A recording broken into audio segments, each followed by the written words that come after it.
Hey, are you ever going to start this podcast you've been talking about for like forever? Do you think that anyone will actually want to listen to something like this? What is your plan for an introduction? Are you sure you want to talk about these topics? People usually disagree. 3 hours? Are you crazy? Do you think you're some kind of expert or something? Are you planning to have an intro song? What if a bunch of people get really mad and hate you over this?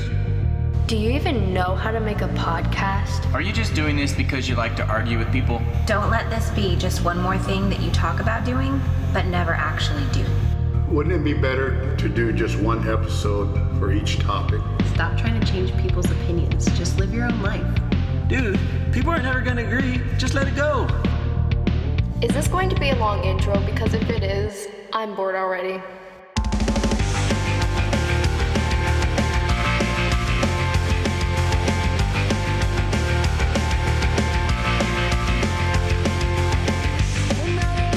Howdy there, and welcome to the very first episode of the very second season of the Why Can't We Talk About That podcast. I have some really great conversations to share with you this season, and today's episode is no exception. But before I introduce my guest, I have a little bit of whining and complaining to do. I recently bought some new shoes, which was long overdue. However, the first day wearing them, I spent about half my day tying these shoes. Why, you may ask? Well, because they have round shoelaces. Round. Yeah, they still make those apparently.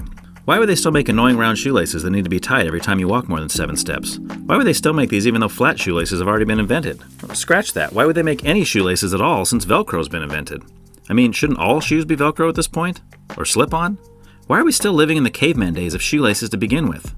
I want answers, and I want them now. Okay, rant over. On to the episode. As you all know, I spend most of my days attempting to force everyone around me to believe the exact same things that I believe. One of those beliefs is that Christianity is true.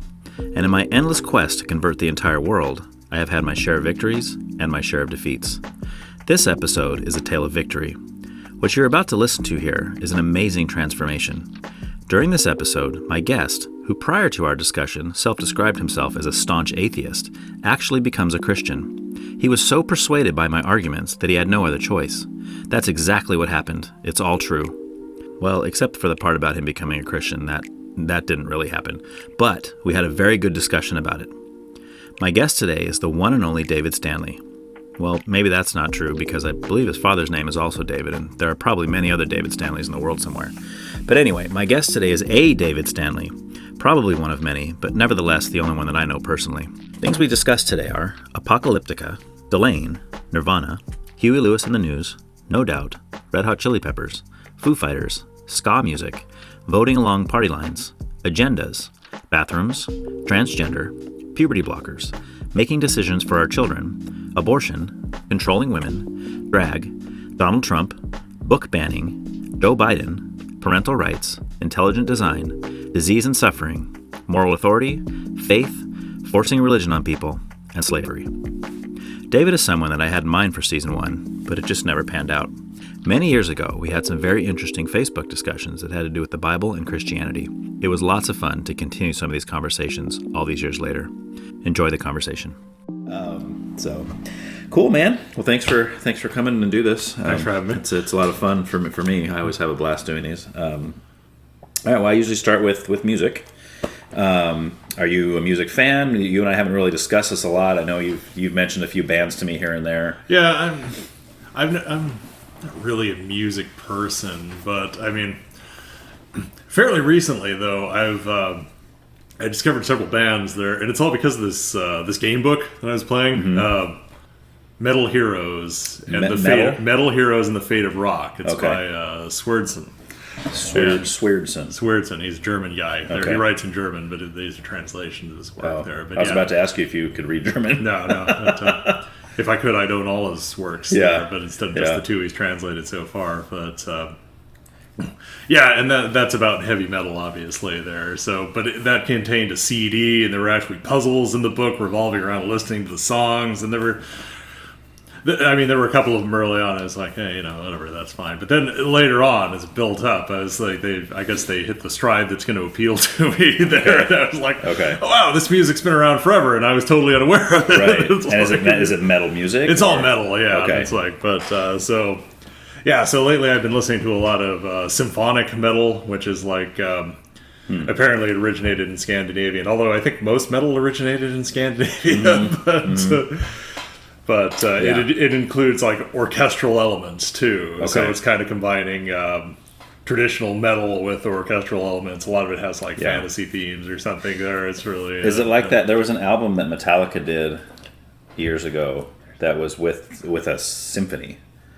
I don't remember what the symphony was, like Philharmonic maybe or something. And I want to say they did versions of their songs that they had already recorded. Like they were well-known Metallica songs, but they were adding this like orchestral element into it. Is it kind of like that? It's probably like that. Actually, right along those lines, several years ago, I was in Sacramento visiting my friend, and we went to this concert. Neither of us knew anything about the band. We were just going, it was just something to do. And it turned out, it was in this venue. It looked a lot smaller than it turned out to be on the inside, kind of like Slow Brew, I think, except it was larger than Slow Brew even. But it turned out it was this Scandinavian metal band there, but they were... depending on the song, 3 to 4 cellists, 3 cellists and a drummer, or 4 cellists. Wow! There. And it was wild because they would do original pieces, and they would just be playing their cellos and the drums there, and they would pull these hard grinding like you'd expect out of electric instruments there, right? And then they would intermix that with orchestral covers of Metallica songs. Really? And it was a really, really cool experience. That was the best concert I've ever been to musically. There. What was the name of that band? Apocalyptica. Apocalyptica. I only I stumbled across them again because I never was able to remember what the band name was, but I stumbled across them again, and it's like, oh yeah, I love those guys. And they have like CDs out and stuff? Yeah, they have multiple albums there. I've been listening to their music on YouTube just recently. Oh wow. Okay. And I know you had mentioned to me. It's funny because I wrote down up at work. I have a Word doc where because people recommend music to me all the time, and I'll write it down because I'll think, I'll listen to that later. I'll check it out. I think it came from what you're talking about, maybe, but there was a band you were talking about. It started with like Duh. Oh, Delain. There it is. Yeah, all Delain, I have written is Duh, because I'm like, I couldn't remember it. I kept meaning to ask you, and I kept forgetting every time I seen you, and I was like, oh man. So it's Delain. Delain, yeah. So is that one of the bands that came from this metal? From the game book, yeah. Okay. It was, that was actually the former lead singer that was actually a character in the book there. Oh, okay. Okay. And but yeah, I've listened to a lot of their back catalog now. I've got their symphonic metal as well. Okay.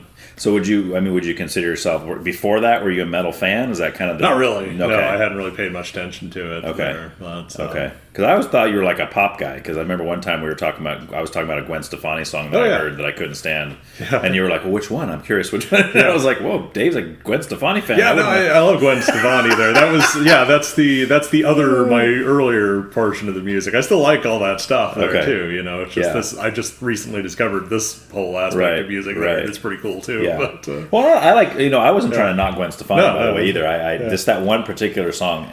I found out it was the Hollaback Girl or something. I think it was the one it was, and it was playing in the grocery store. And I was just like, "What?" I didn't know who it was, and I asked my wife. I said, "Hey, this is horrible. Like, what is, this is awful. What is this?" And I think she Shazammed it or I Shazammed it or whatever, and came up as Gwen Stefani. I was like, "What?" Yeah, that was her first big single to go in solo. I think, if I remember correctly. Because I love No Doubt. Yeah, I mean, all No Doubt stuff I like to hold. I mean, even back to the first album. I mean, I like a lot of their stuff, but it's like, I guess I don't know.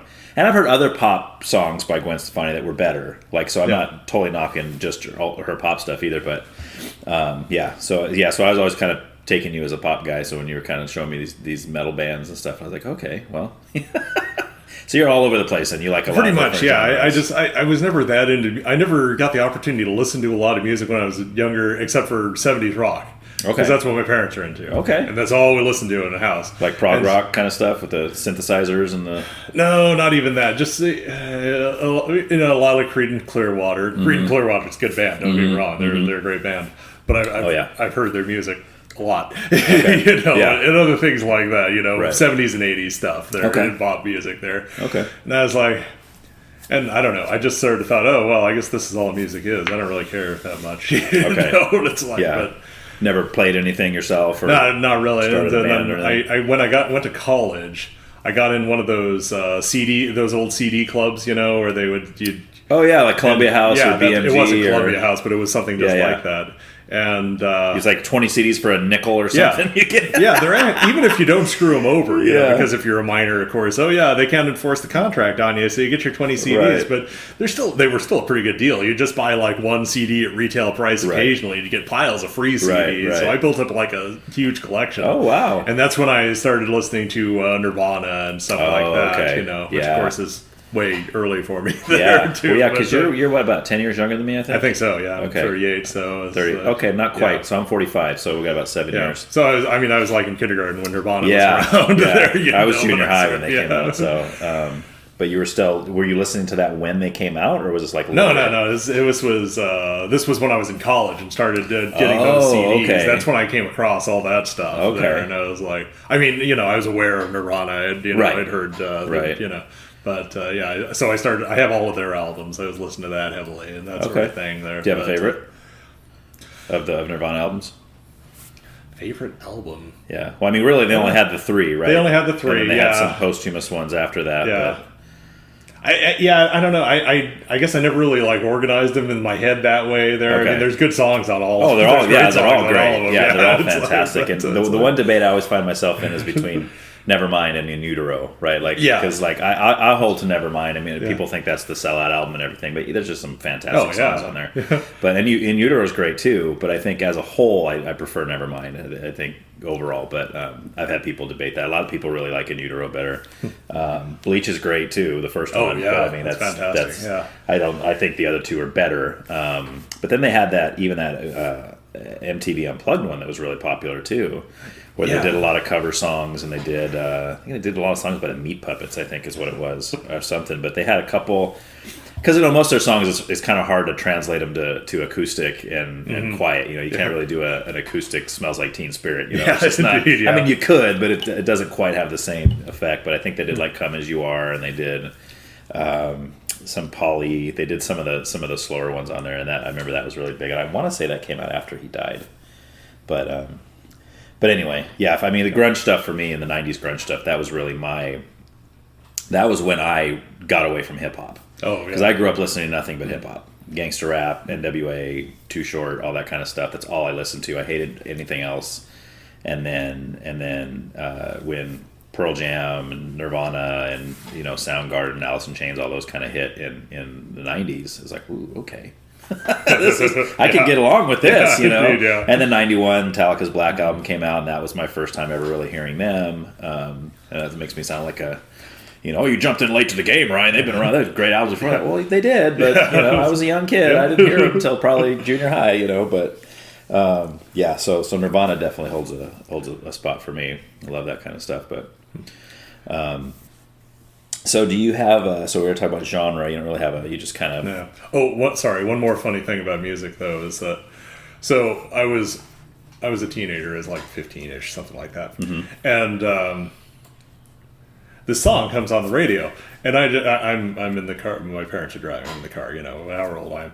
But the song comes on the radio, and as far as I can tell, I just start singing along to it there, and it's Hard Rock and Roll by Huey Lewis, and I just start belting it out there, and I finished it, and it's like, how do I do that song? I sung the whole thing, and my parents were like, you really don't remember? You used to listen to that tape all the time when you were a little kid. And I'm like, funny. And then I dug out the tape, and I was like, oh yeah, I do. And you had forgotten that you listened to it. Yeah, when I was like 5 and 6, I used to listen to Huey Lewis, the News album, or Sports. There's their big album, Sports. They had that album on tape, and I just guess I just got into it. And I just listened to it over and over again. How funny! That's funny. And I had all the songs memorized. Right. I just totally forgotten. Right. That was a cassette that I had at an early age too, because they had that song in the Back to the Future movie. Yeah, The Power of Love, and I think that was the one. But I had that, and I had a bunch of cassettes that I used to listen to in my parents' car. I think I had like Bad by Michael Jackson. I had Bryan Adams. I think I had a Bryan Adams tape, and it was all basically, just like you as a kid. I didn't really young. I didn't really develop my own musical taste. I just kind of listened to what my parents were listening to. And my parents came out of the '60s, and they were, a lot of the psychedelic rock and stuff. And, my dad's still into a lot of that. My mom was into a lot of like the Motown stuff, Supremes and Jackson 5 and that kind of thing. So I listened to a lot of that growing up. But it's funny that some of the tapes that I had, one of them was Huey Lewis. Oh, yeah. And then I remember when CDs came out, it was like, whoa, you mean I don't have to like rewind? I can just like push a button and go right to the song I want? This is crazy. And then so I remember the first couple CDs I had, I think one of them was Huey Lewis too. I forgot which album it was, but and then I think I had another Michael Jackson CD, and I had like DJ Jazzy Jeff and the Fresh Prince back when what was that? Parents Just Don't Understand and all those ones. But yeah, it's just funny how we go back and forth. So we probably kind of already touched on it, but like, do you have like when you think back as far as you can, like an earliest musical memory, like the moment when you were like, I like that song, I like that, would have been Huey Lewis? I think so. Now that, once the hearing it on the radio unlocked those memories there, Okay. I do remember like listening to it over and over again, kind of vaguely. So Okay. That's definitely the earliest music I can remember specifically there. And is that something that's carried through today? Like, I know they don't really put out anything now, but do you still listen to the old Huey Lewis stuff? I've listened to all their albums since then. You have? I've listened to all the content they put out there, and I owned it on sports on CD too. Because you got to be careful with tapes. Right. Yeah. Exactly. I still have that tape somewhere, but you got to be careful with the tapes. Yeah. You can play them about 40 times, and then they break on you. Something like that. Yeah. That's why I say you go to like this Paradise trading center. That they got all kinds of cassettes that are pretty cheap to get, but it's like, I don't know. First of all, how am I going to even listen to that? I don't even think I would even have a way. I mean, cars used to come with a stock cassette player, and they don't even have that anymore. It's it's either CD, or a lot of times you don't even get a CD player anymore with the new car. You get a Bluetooth capability, so which is nicer, It is. Because I can have my phone have all 60 million songs that I have on my iTunes is all on my phone. I can take it with me wherever I want, But you would say that you're still a fan of Huey Lewis and the News, even sure, today? I don't listen to them all the time, but whenever I happen to hear them, it's fine. I always listen. But, Yeah. How about something that and this might be a harder question to answer, but something that's like, impacted you in a way? Like is there any bands that really meant something to you, helped you through a hard time in life, or just time in your life that was significant, that was really a band or a song or something that just really hit you a certain way personally? I don't know that music has ever had that kind of impact on me there, but okay. So that's that's kind of a harder question to. Yeah. I bet it has. There probably is something in there somewhere. Probably, yeah. The most like emotions other than this is awesome, or is that I'd be depressed. I get depressed. We all get depressed sometimes. Sure. Oh yeah. And I was into listening to Nirvana, and I was listening to a lot of Nirvana while I was depressed. And it's like, which is very high, upbeat, happy music, of course. Yeah. And I started to realize it's like, wow, I'm really depressed, and this is really depressing music. Yeah. Is this really the best mix there? I was like. So, I stopped listening to it, and it's like I started feeling a little better, and it was like, maybe it's not the right time to listen to Nirvana. Yeah, you got to listen to it when you're happy. Yeah. Because then it'll bring it down a little bit. Yeah. I'm feeling too happy today. Let's throw on some Nirvana. Yeah, I think most of that grunge music isn't known for being uplifting necessarily, all those guys. And because we were even talking about... like they're all dead now. Oh yeah, most of them by suicide. Except like Eddie Vedder of Pearl Jam's like the only one left. Yeah, right. Kurt Cobain's gone. Yeah. Chris Cornell from Soundgarden. Who else? Lane Staley, Alice in Chains. He killed himself, and or I think he was an overdose. I think, but almost the same thing. And who else am I missing?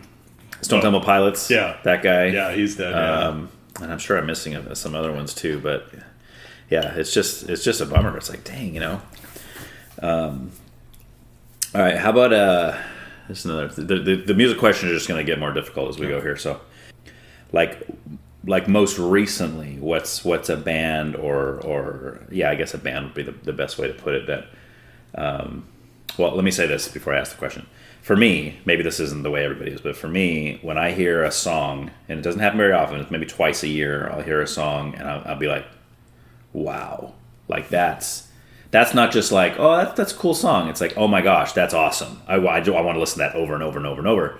So when I hear a song like that, what I tend to do is I'll look up the band. I'll be like, well, how many albums do they have? And sometimes it's like, oh, they're brand new. This is their first album. This is their first single I'm hearing on the radio. Other times it's like, oh my gosh, they've been around for 30 years and I've never heard of them, and they have 46 albums or something. And so I will find myself just getting everything I can get my hands on from that band, like everything. So are there any bands that you've done that with, and if so, what's like the most recent one that you could say that you've done? I think that has to go back to Delain and that the game book there. I think that because I was listening to that CD and I was incredibly impressed by some of the songs. I had that reaction that you're describing. Okay. And like I said, I've been discovering a lot of music since then, chaining off of that. There. Okay, so that's important too, because then this one band has opened up the door to all these other bands for you. Yeah. I'm gonna write that down again. Can you spell that for me? Delain. AIN. Is it all one word? Yeah. Okay. Yeah, I'm definitely gonna have to check them out. Yeah. Okay. So Delain. I have to look at that one. Would you be able to list like a top 5 favorite bands or artists?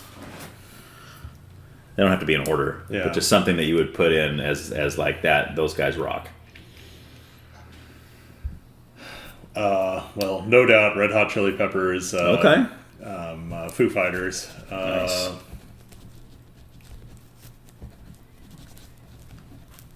And then,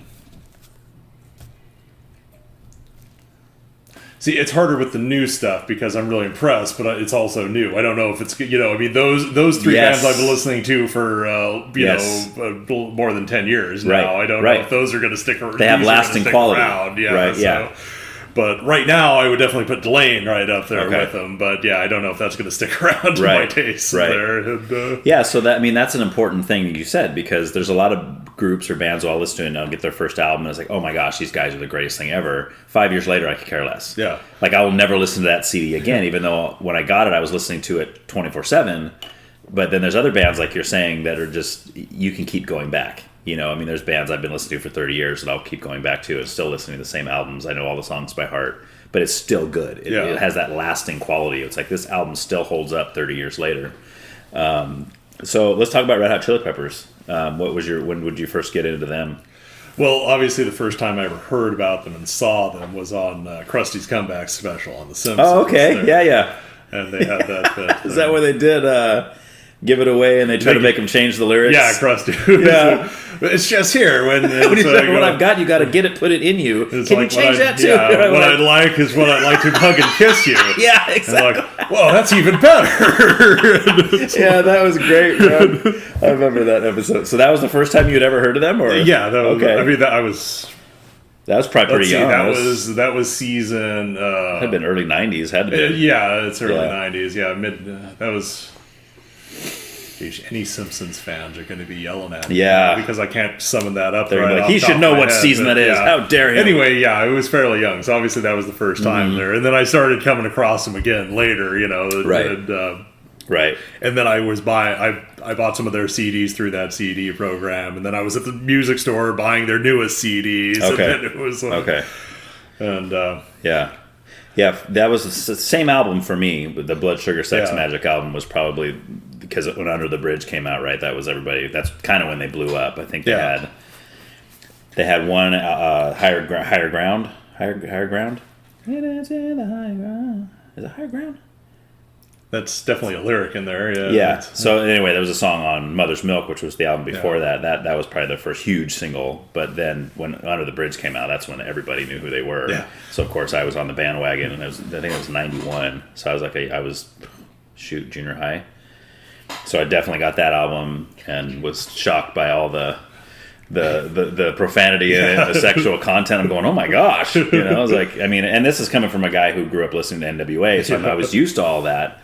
But to hear it so much in a rock group was kind of like, that was not very normal back then. But yeah, so I bought that one, and then I became a huge fan after that. I definitely prefer stuff probably from Mother's Milk on, when they got more singy, for lack of a better word, the kind of their old funk stuff from like the George Clinton days, like when George Clinton was producing their stuff. It's okay, but I definitely liked what they did later on. I agree. I've heard a lot of people say, early Chili Peppers, that's the good stuff. Yeah. I'm like, no, not for me. Right. Well, see, when somebody says that to me, I have to ask what they mean. Yeah. Because there's a lot of people who think Blood Sugar Sex Magic was their first album. Oh, yeah. Because that's when they first heard of them. And when they say early stuff, that's what they mean, even though they just mean, like, not the new stuff, not like Californication and some of the newer albums that came out. All those albums. They're great. Yeah. Like I said, I think they hit their sound around Mother's Milk, and then after then they've just been, and they had the new ones. I haven't heard the last couple. Last season I had somebody on and we were talking about it, and she had brought up there was a new one I didn't even know about. And I was like, I don't know what that one is. Something about there's a bear on the cover or something. It's like a bear walking by, or I still haven't listened to that album. I'm behind at least one album. And I think that one's been out for a while. I thought I just heard that they were going to release a new one coming up here pretty quick, but I might be wrong there. Did you ever see the SNL skit with Will Ferrell? Because they always make the comparison that Will Ferrell looks just like the drummer from the Chili Peppers. Oh, yeah. And he does. I mean, it's creepy how alike they look. And they did this, they used to have skits on SNL where Will Ferrell would dress up like him, and he would do the drums or whatever, and he'd be playing the drums or whatever. They had this one skit where he was doing that, and the real guy walks out dressed exactly the same way. So now they look like twins, and they kind of have a drum off, and it's hilarious. You got to look it up if you haven't seen it. I'll check it out. It's really funny. And then after they're doing the drum off, then the whole rest of the band comes out. The Chili Peppers all come out, and they do a whole song and stuff. It's pretty cool. I don't remember what song it was, but. Flea's one of my favorite bassists of all time too. He's pretty awesome. He's probably in my top 5 for sure.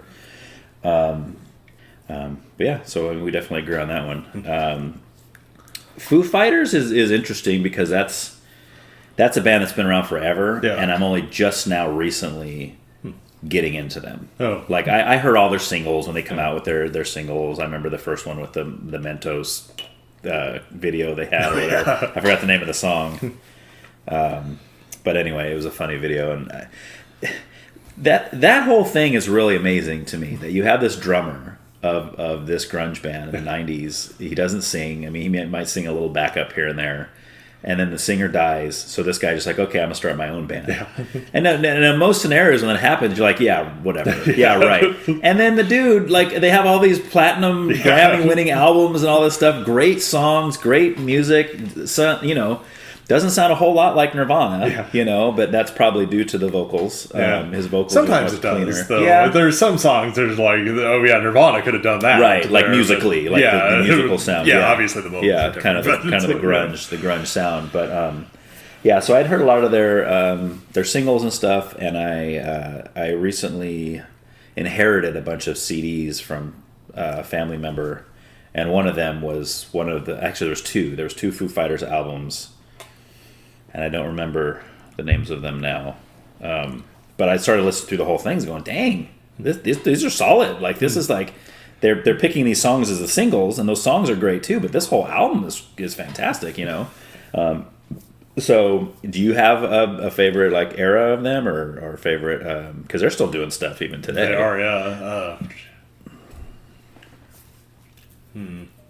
I don't know enough album names to because I only own a few of their albums. I've heard probably at least most of their music. Okay. But I've only owned a couple of albums. But so. Yeah, I don't know album names either. Yeah, I don't. At least with them. Yeah. So that's one band I'm definitely going to be delving more into, and I'll probably end up getting most of their stuff if I can. No. If I can find it, but. And then you mentioned No Doubt. Yeah. Another good favorite of mine. Now, Tragic Kingdom is probably the first time you heard them, though, right? Yeah, Tragic Kingdom. Yeah, I think anybody who says otherwise is lying. No, yeah.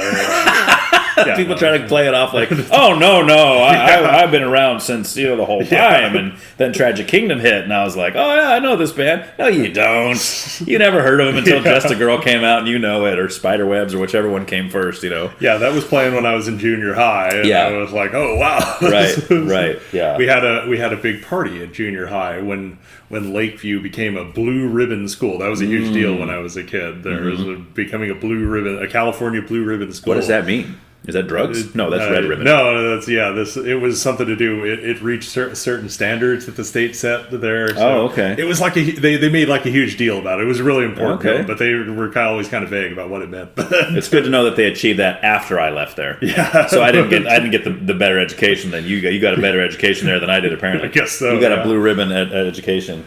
But yeah, they did the hydro seeding on the thing there to impress the inspectors and such there. I don't know what that means. Hydro means water, doesn't it? Yeah, it's a technique to grow grass really fast. Seeding. Seeding. I thought you said seating. Oh, yeah. I was like, hydro seeding? Like, what are you sitting in water seats? What's that all about? But it looks like these thick green paint, and they just spray it on there, and then they had to fence off the whole quad for several weeks there while that was down. Right. Anyway, that's all sides. So all the students are all breathing all that. I'm sure that's real good for them. But yeah, they played...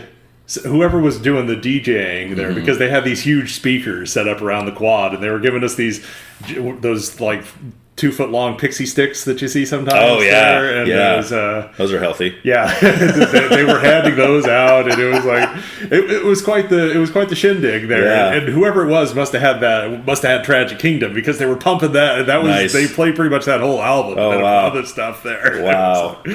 Yeah. It was like.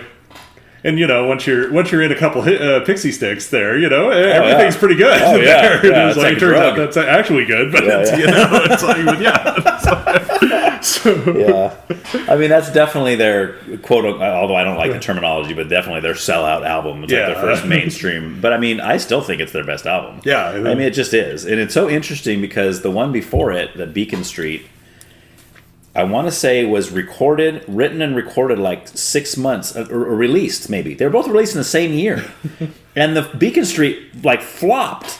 Like nobody liked it. Like it didn't even do as good as their self-titled first album, which also wasn't a huge deal, And then to think that this is one of those things in music that just fascinates me, that to think that they could drop 2 albums in the same year that they wrote like maybe 6 months apart, and one nobody cares about, nothing. Like this album sucks. And then the next one was like, oh my gosh, they're on the top of the charts. They got music videos all over MTV. Everybody knows who No Doubt is now, right? Just out of nowhere. And then when Don't Speak came out, when they released that one, then even all the people that aren't necessarily ska fans were like, oh man, this is my kind of stuff right here, it's really interesting to me. Have you tried listening to ska, just straight ska? Like first wave ska? Yeah. Yeah, it's like reggae. It's very reggae-ish, like reggae, right? Yeah. I have heard it. I don't love it. I definitely am a third wave ska guy. I like more of the punky ska kind of stuff. Yeah, me too. Yeah. So because I figured, I like punk ska a lot there, so I must like ska, and that's kind of old and like classy and cool too, Right. Yeah. There's some of it that's okay. I got a buddy that's really into it, and he likes Toots and the Maytals, or I forgot. I might be getting that wrong. That's definitely a ska band. Okay, but they played in San Luis. Oh, cool. Maybe a couple years back, and he actually went to see it, and I go, "How was the show, man?" He goes, "Oh, it was great, dude." But he doesn't do any kind of drugs at all. But he's like, man, that whole place was full of weed smoke. It's like everybody in there was just smoking weed all. I said, well, it's kind of a reggae show. That's kind of the way it goes over there, But he showed me some of that stuff, and it's okay. Yeah. It's not something that I would necessarily buy and listen to myself, but it's pretty mellow. It's kind of kickback music. But if I'm going to do that, I'm going to listen to reggae. I'm going to listen to like Bob Marley or Ika Mouse or somebody along those lines. That's a little more, I don't know, more kickbackish, I guess. But I mean, as far as like the third wave ska, like what we call ska punk kind of stuff, I love that stuff. Oh yeah, because punk rock's my favorite genre of all time, and to me, that stuff's just like, okay, just add some horns. Yeah. It's basically punk rock with horns is what it is, and they got that upbeat or up-tempo, whatever they call that, upstrum thing with the guitar. Do you have any of those? Do you have any like ska bands like that you are a fan of? Or I'm not good at remembering like names like that. I went through a phase where I was listening to a lot of that. But So when I think of like, especially when kind of the third wave ska got big, like in the 90s, you have like Mighty Boss Tones, you got like Real Big Fish, Save Ferris, Dance Hall Crashers, like some of those ones that kind of went big. But that's a little more of the, to me, those bands are more of the ska side of the ska punk, to where you're listening to ones like Operation Ivy is a little more of the punk side of that, and some of those Less Than Jake, some of those ones, and you can throw like Sublime into that category a little bit, some of their stuff. But speaking of which, that's what I was going to ask you. Have you ever heard the song Seeing Red by Sublime? It's on their second album, but it features Gwen Stefani. That's a really cool song. Maybe I'll have to check it out. It's a good one. It's the second Sublime album is known for being not very good, because they did 40 Ounces of Freedom was great, and then they put out Robin the Hood, which nobody really, it's okay, had a couple good songs on it. And then that self-titled one, that's where they really blew up. But that's one little gem on that second album that most people haven't heard because they don't waste their time with that album. This album kind of sucks. But that one song, Seeing Red, is actually pretty good. It's kind of a fast beat, where they're going off on it. But so, all right, man. Well, the kind of last thing I talk about with music stuff is lyrical. Are you a lyrical person? Do lyrics mean anything to you, or are you more about the sound of the music and the lyrics don't matter as much? No, I think I find the lyrics to be very important. Okay. I prefer songs where I can understand the lyrics, and I get a lot more out of it there. Sure. I'm always trying to analyze the lyrics, from a poetic standpoint, see what they're getting out there, Okay. And I find those discussions about, is Hotel California about some, is this or that there? And it's like, I find those discussions like that kind of fun. Though. They try to figure out the meaning behind stuff. Yeah. What ticks me off about those the most, though, is that bands will never tell you the truth. No. I hate that. Yeah. I get it. Well, we want our fans to come up with their own meaning. That's all fine and good. That's great. Let us do that. But then after 20, 30 years, you tell us what you meant. Why did you write that song? I want to know what you meant by it. And occasionally they will say, but they're definitely lying, or they'll come up with different. Each interview they'll say something. It's about something different. Yes, because they're just messing with us. That's what I mean. They think it's so funny. Like John Lennon was known for that. He would always. He would have these interviews, and they'd ask him. Like, I am the walrus, right? That was the big one. They would always ask, who's the walrus? Who's the walrus? And he'd say different people all the time. And he'd write, what was the song on the White Album? He had a song on the White Album where he even says, I have another clue for you all, the walrus was Paul. And everybody jumps, oh, see, the walrus was Paul. And John Lennon's just sitting back laughing at everybody. It's like, oh my gosh, you guys, you're ridiculous. But so they have fun with us, ridiculous fans, but I just wish they would, at least before they die or something, or maybe when they're in their 80s, they're not even writing any new music. It's like, okay, let's come clean now and tell everybody what we really mean by this stuff, So do you consider, like, since you like to analyze it poetically and that kind of thing, do you write yourself? Do you consider yourself kind of a what's the word, like a literary mind? Like, do you write your own poems, your own lyrics, your own stories, anything like that? I've written several stories, and I've written a lot of adventures for role-playing games. Okay. So you like to write? I do, yeah. Okay. I've written poetry in school and whatnot there. I don't have a knack for that, for writing it there. That was more because it was like a required assignment. Yeah, it was assignments there, but that's not what I have a knack for. Okay. So most people tend to be either more math minded or more literary minded, right? Like for me, I hate math. Get math away from me, but I'll write essays forever. Yeah. You give me, say, Ryan, I want you to write a 4 million word essay on said topic. You got it. Boom, and I'll write double that, just because I love writing and pouring my thoughts out on paper and stuff, but math sucks. Forget it. Yeah, I'm pretty much the same way. Okay, yeah. So you're leaning more that way too. Yeah. Okay. I wouldn't have thought that about you. Just on the surface. You seem more like a kind of an intellectual, math, sciencey kind of guy. Yeah. I enjoy science, but the math is hard. Okay. I have this problem. I had this problem in school where I don't like, nobody likes failing at stuff, and that's Right. like a serious problem. You gotta learn how to fail there. Right, but, right. But it pisses me off to fail and not, when I'm losing at something, I want to keep trying. Right, right. That's not what you do in school, though. When you're losing at something, you quit as quickly as possible, or else it really skews your GPA there. And so I kept hitting the math hard. It was like, I got to get this. Yeah. Whereas I could have, and it was costing me a lot of stress, and it cost me GPA too. And I could have, I should have been taking honors in AP English, which I did too. But and I would have had a much better time, and it would have been much easier for me. Is this high school or college? High school. Oh, yeah. Okay. In college, I'd figured out by college there. Right. I mean, in high school you have the manager. You're pretty much taking what you have to do. Right. In my senior year, for example, instead of taking honors English like all the cool kids were, like all the people I knew, and I could have had a much better time in honors English there. Right. I was taking AP statistics for some reason, the hardest imaginable math class. Yeah, and I was failing badly at it. Oh man! And pretty much my teacher, and it's like I was talking to my teacher, and it's like, I know you're trying. Yeah, I'm trying so hard. And it's like I just can't do it. And it's like this is going to be really bad for your GPA. And it's like, yeah, I gotta drop it. That's when I got my first job at a library there, because I needed to find somebody to TA for because I had doctors. So I went to my friend Mr. Trumbull there, who was also the head librarian. John Trumbull. John Trumbull. He was fantastic. Yeah, I loved his class. And he was like, yeah, sure, you can TA at the library here.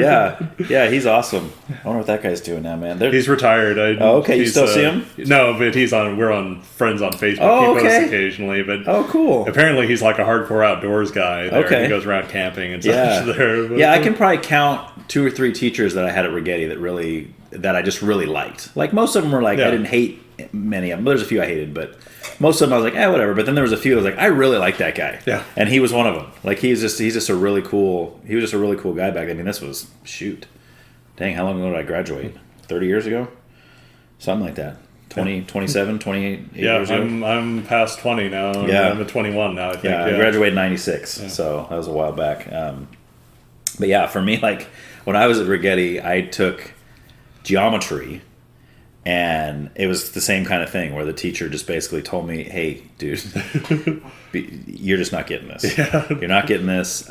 You're still time to drop it without losing credit. Yeah. So I'm going to recommend that you drop it and take consumer math. So I took, which was kind of a hit in a sense, because the consumer math, everybody knew that was for all the dumb kids. It's like, well, what are you doing here? Oh, teach you how to, keep your checkbook and kind of stuff like that. It's more, which I guess in reality is probably stuff most people are going to use more. Also useful skills. Exactly. Yeah. So, probably more so. I mean, unless you're going into a field in science or mathematics, you're probably not going to use calculus. Yeah. And the average day-to-day person's not going to use a whole lot of that. But so he hey, you're gonna have to quit this. But anyway, so. All right, and you this I already know about you, I think I'm correct here, that you majored in political science. Political science, yeah. Okay, so we'll use that as a springboard to go into the political discussion. So since you obviously would consider yourself somewhat of a political person, at least you did at one point if you're majoring in political science, but you didn't really go anywhere with that yet. Do you still have plans to, or I did certainly, yeah. It's a very competitive field. There's a lot of people. There's a lot of people in the political science departments, a lot of students, and I mean it was one of the largest at UCSB where I went, and that's a similar case at every university in the country there. And so it's all about getting those internships at certain places. Getting an internship with your congressperson or your senator or, some Washington think tank, something like that. Did you try doing that? I did, yes. Okay. There were thousands of other people also competing for those. Oh, really? I didn't realize there was that many people interested in politics like that. Yeah, so to get into that, it's best because what my professors were always talking about is you got to get the internships, secure these competitive internships there, and that's your in. Right. Otherwise, if you're already an insider, if your uncle works for the State Department or something, something like that, it's much easier to get a staff position. Yeah, is a bummer because then people that don't have that connection, they kind of get screwed. Yeah, But I'm sure those people work very hard and are highly educated as well. Yeah. But well, maybe. Yeah. Maybe not. You know? Yeah. Maybe they're just scooting in on daddy's coattails. Who knows, you know? So, but do you still have plans now, like as you sit here and you're working at the library and stuff, do you hope to do that eventually? No, I don't think so. Okay. Yeah, I think I'm pretty much doing what I'm going to be doing there for as long as it lasts. Well, because some people don't run for president until they're 70. So, I mean, you still have a lot of time. Indeed, you know, who knows what the next 40 years is going to bring for you, you know? So just in general, though, you think do you think about politics? Do you? Oh, all the time. Yeah. Okay. Yeah, it's very dominant in our popular culture these days too. Yeah. Well, there's some people that just don't care at all. Yeah, there are. And I mean, I guess there's two different kinds of political people, and this is what I always come to. I always ask people, "Are you a political person?" And if they say yes, and then we just start talking about politics. Sometimes people say no. And then I will say, well, and I'll ask you this in a minute too, but I'm not asking you this yet. But then I'll say, well, what do you think is the most pressing issue facing our world today? And then they open up. Because whether people consider themselves to be political or not, most people have something they feel very passionately about in that realm. You know, they think, oh, well, if I was president, I would change this. Or if I was a congressman, I would do this, you know, or whatever. But you are actually into politics as far as elections and presidents and governors, and you think that all plays a really big role in things in our country. Yeah, I certainly do. Yeah. Okay, so why don't you? I'll have you. This will be fun then. I don't usually get very many people that like talk about this. So I mean, like, walk me through your kind of like, how do I word this? Like voting. Like when we vote for a candidate, in your opinion, what should we be looking for when we're going to vote for a certain candidate?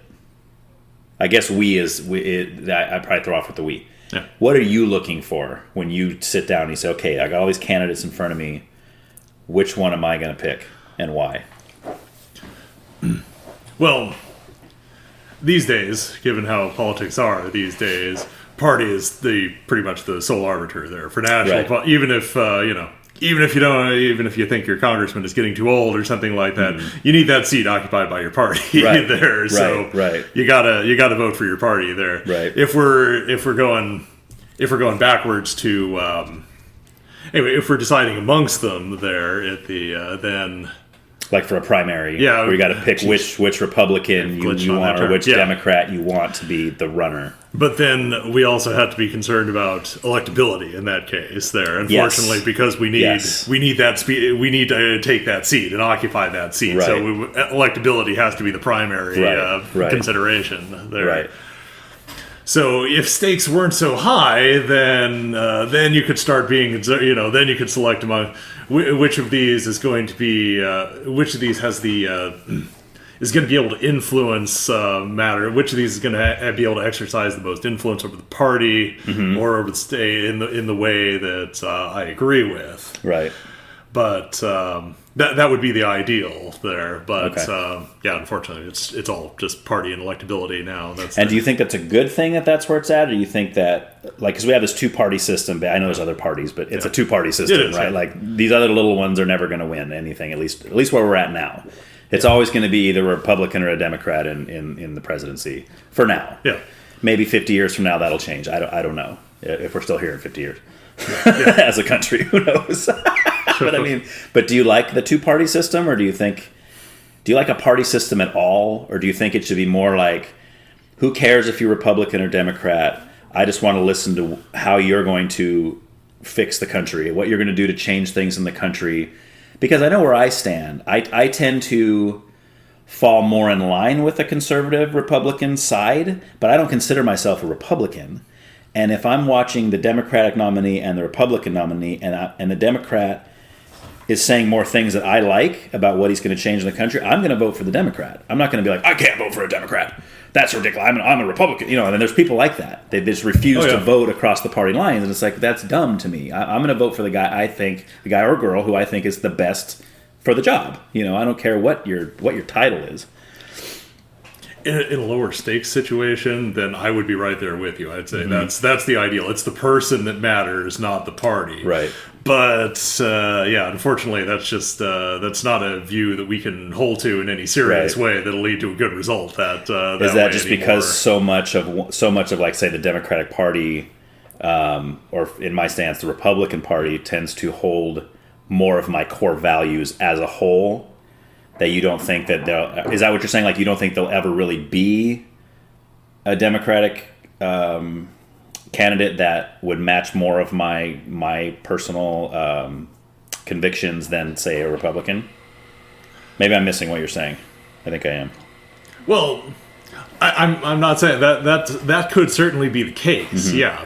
But anyone like that is going... Ultimately, they're going to be pushing their party's agenda there, or because they wouldn't get selected for that office because, they have to go through a series of primaries. They have to be looked at by the party apparatus before they even get to that point there. Right. And even though the parties are kind of breaking down, they have less influence over who's coming up there, and it's all very disruptive to our system of government these days. Right. They're still... If they weren't ideologically in line with what was going to get them seats, then they wouldn't be in a position to be voted for anymore there. So ideally, if the American system of government system, political system were working properly, then that would be it. The candidates would discuss what their plans were, what their vision was, and what they were going to do, and we would decide amongst those ideas there. But you would see that as that's a proper working model that Yes. you just described. But you don't think we're there now. No, definitely. So where do you not, think that's shifted? At what point?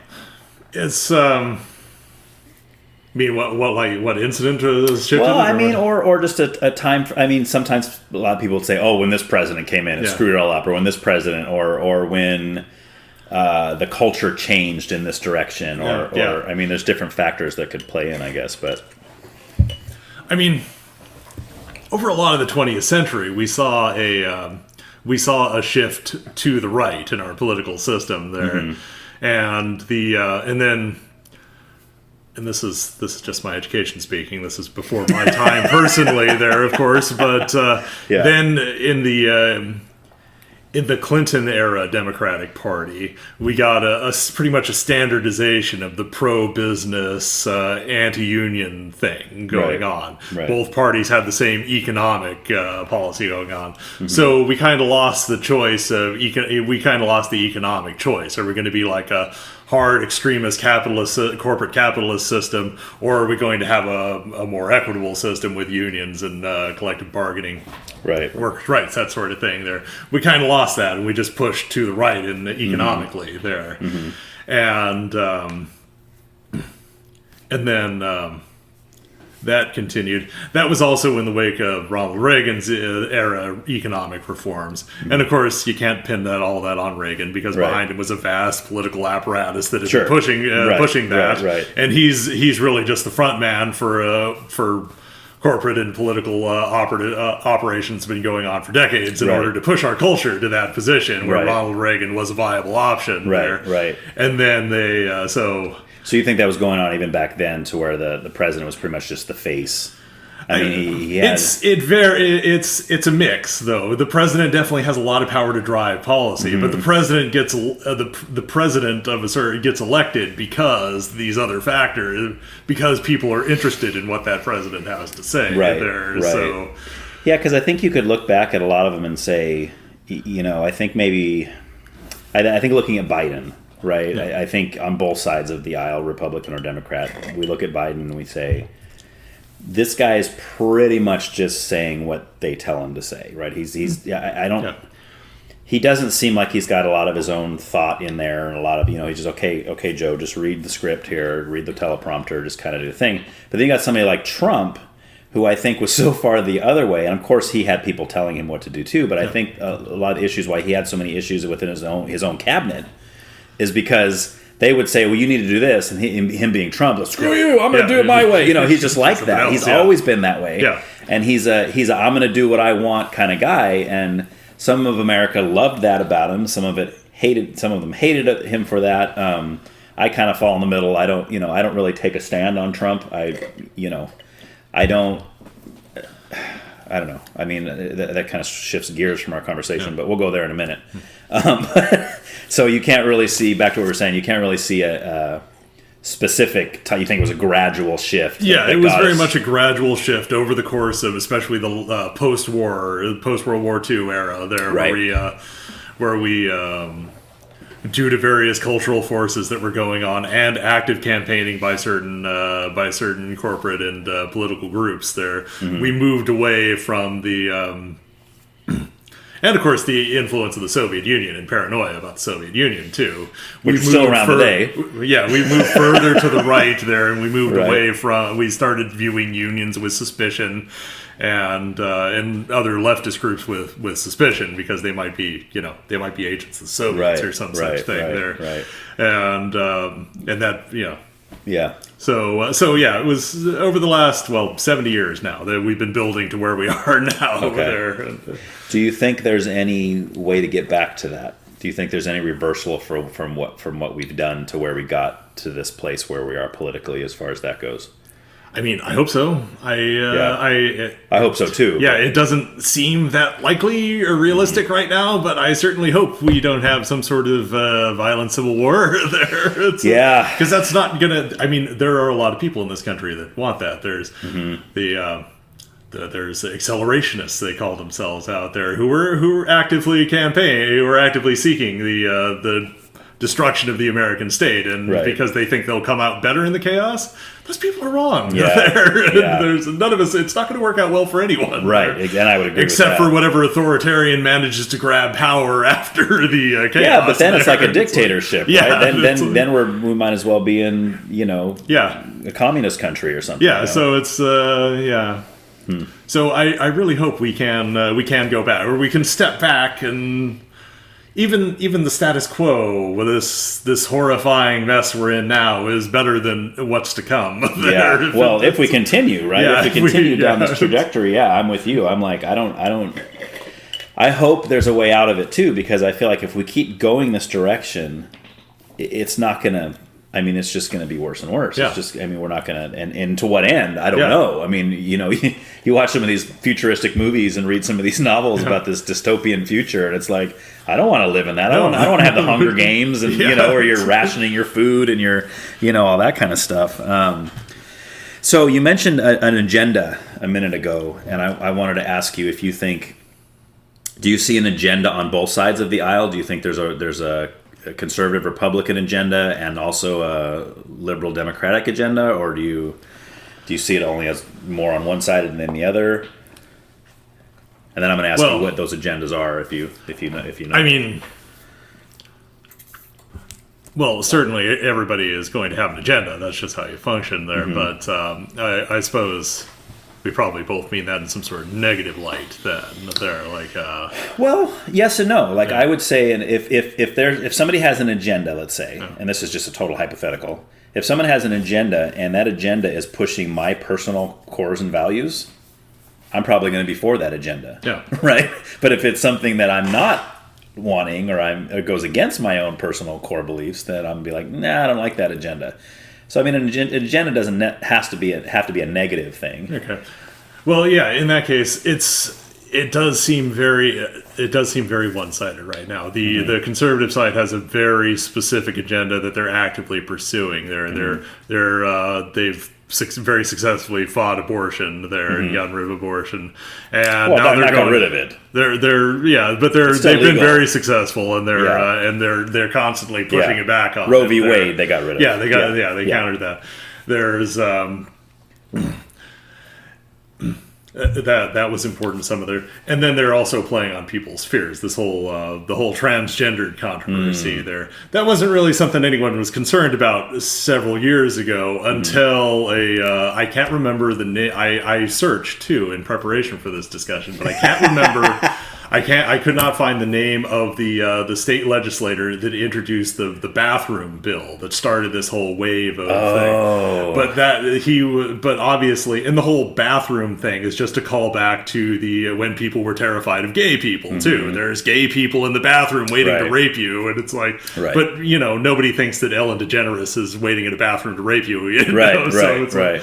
but now we have trans people to be afraid of there, and it's like so they harp on that. Do any of them really care about that? Probably not, you know. It's like, but it's something that some people they can make some people uncomfortable there, and let's just stop there. And they're doing so. And anyway, my broader point about that was they're pushing that to push their other agendas, cutting taxes from the wealthy and the corporations, and masking that because that's not popular amongst anyone there, and then.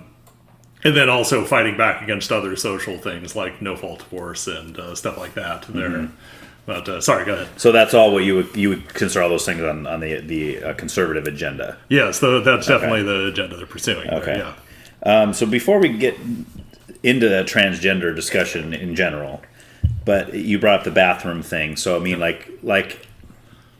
I think for most people, I'm sure there are psychos like what you just mentioned, that people are like, oh, if you go in the bathroom, you're going to get raped by some transgender person. Yeah. I mean, that's just an old thing that people used to say about gay people. About gay people. But I think the vast majority of the world never really held to the belief like that. Hopefully not. I think, like I said, that's kind of the outlier. That's the crazy person.